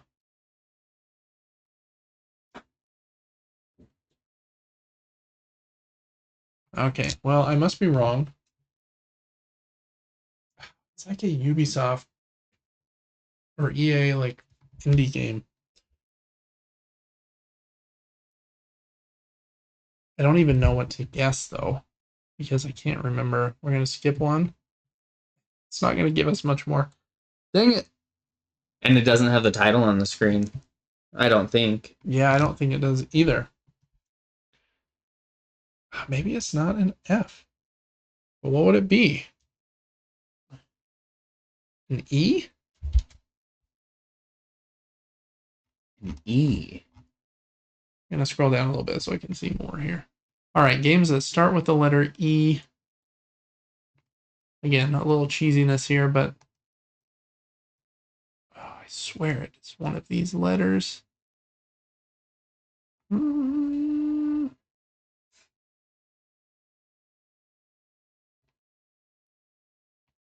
think it starts with an E? I thought it started with an F first, but no.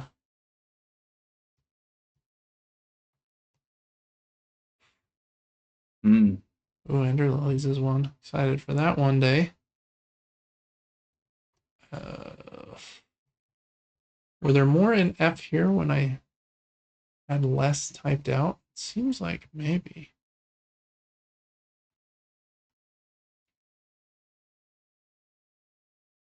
You're thinking it's a single syllable? Yeah, I think it's only a few letters. Maybe it started with a Y.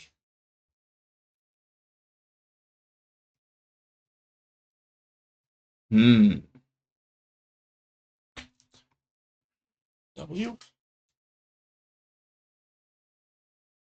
I don't know if I'm going to get there just with this guessing. I feel like it's some short name, though. Let's do the one-time clue here. Show me that. You were right. I was right with both letters. With both letters. Where was it? It didn't exist. Okay. Well, I think our one-time clue gives us that. Okay. Or no, look, I guess I have... Why did it... It makes you still search it? Yeah, it wasn't in there. This is exactly what I searched was F and E. Which... It's right there. Why? Heck yeah. I don't think I missed that. All right. That was a weird one. All right, can we guess the video game with only a portion of the cover unblurred? I do know what this one is. It's one of my favorite video game companies makes this. Supergiant. They made Hades. This is one of their earlier games. This is Transistor. Transistor. Totally. They make very awesome games. That's Looks cool. Yeah. I like that character. All right, can we name the video game in 4 guesses with only parts of the cover unblurred? Looks like some fire, Devin. Uh, There is a game called Them's Fightin' Herds. Them fighting herds? Them's Fightin' Herds or something. That looks like an R and a D, but I might not be right. But I'm gonna I think it is. we're gonna try Them's. I swear it's Fightin' Herds. Fightin' Herds? What? All right. Well, it's obviously not that. Fire.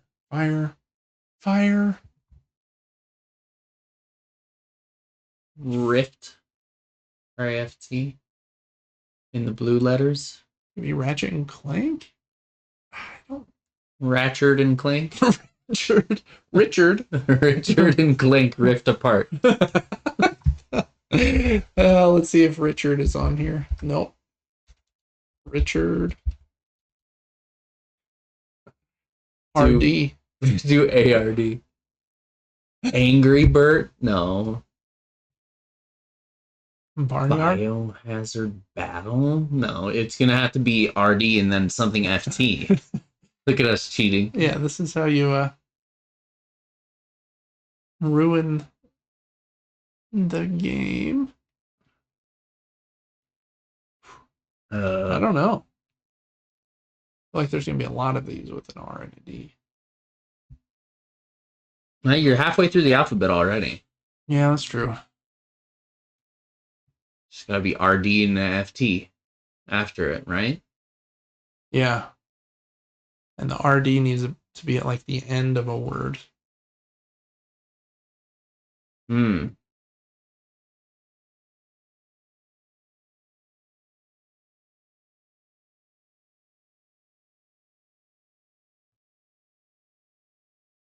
Mm.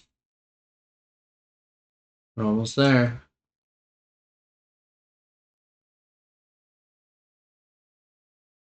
Doesn't exist. Maybe it's not an F. Maybe it's CT.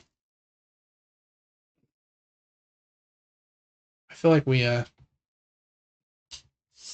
Firebird. I'm gonna skip one, see if that helps out. Nope. Let's skip one more. Get out of here. Is this like some Gundam or anime game? Like I was thinking of that one game that was kind of anime-ish that came out recently. People are liking. We talked about it recently.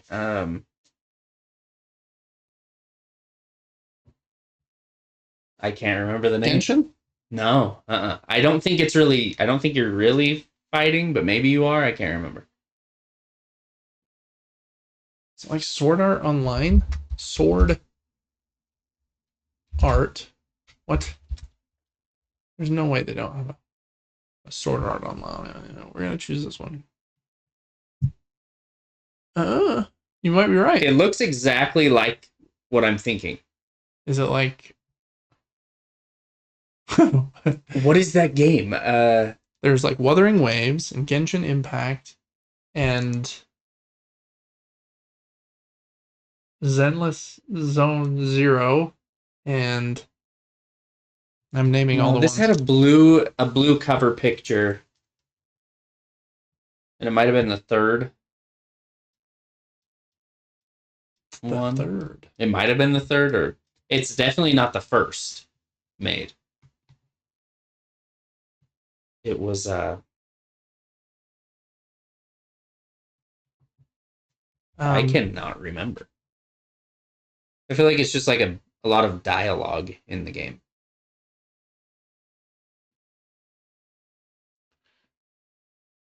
I don't know that it's so much fighting, but maybe it was. I don't know. This one might get us. It's gonna get us. What is that fighting game series? I don't think it's that.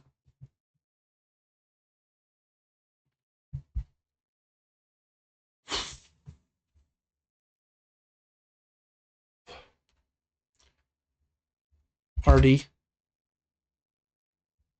Okay, tell me when you see it. Broken Sword 2. Castlevania Conquer Cool Borders. I feel like it's not giving you everything here. It's just some of them. It Could does be seem like that.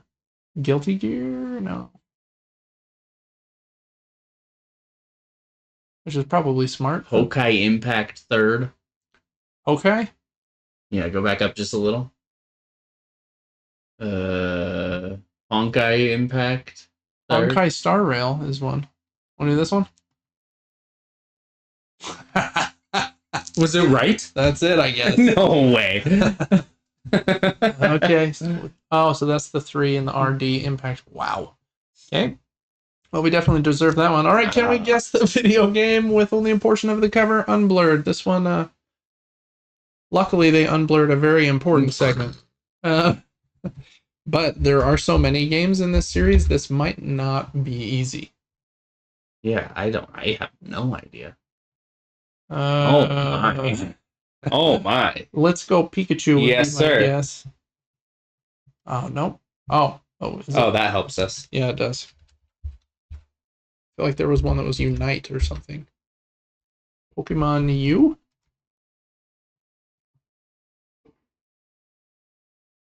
Oh, maybe it doesn't help us.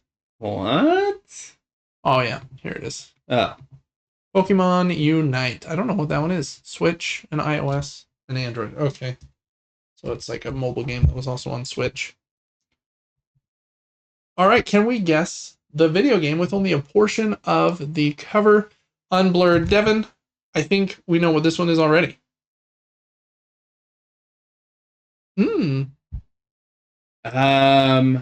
Is it Silent Hill 3? It's not, but you're very close. Prairie.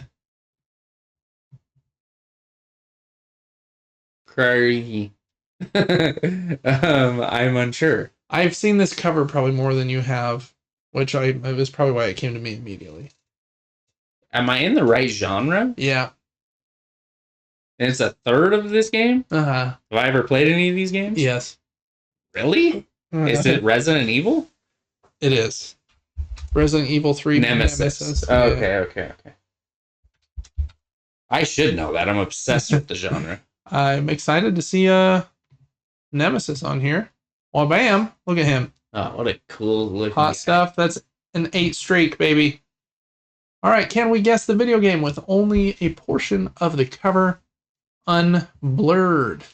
Looking here at the bottom left corner. It's a big sword. Or 2. Is that a skeleton? Ooh, I can't tell what that is. I'm not sure. It looks like a more like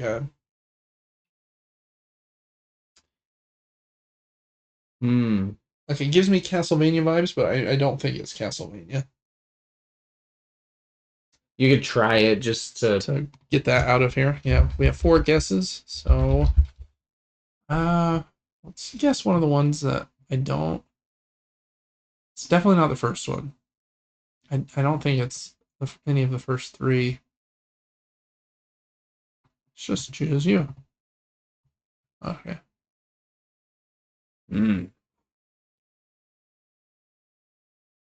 That's weird. It looks like a spaceship shining a light at a gold hot air balloon. Yeah, I don't know this one. Seemed more fantasy over here, but now up here, I'm like, what is that?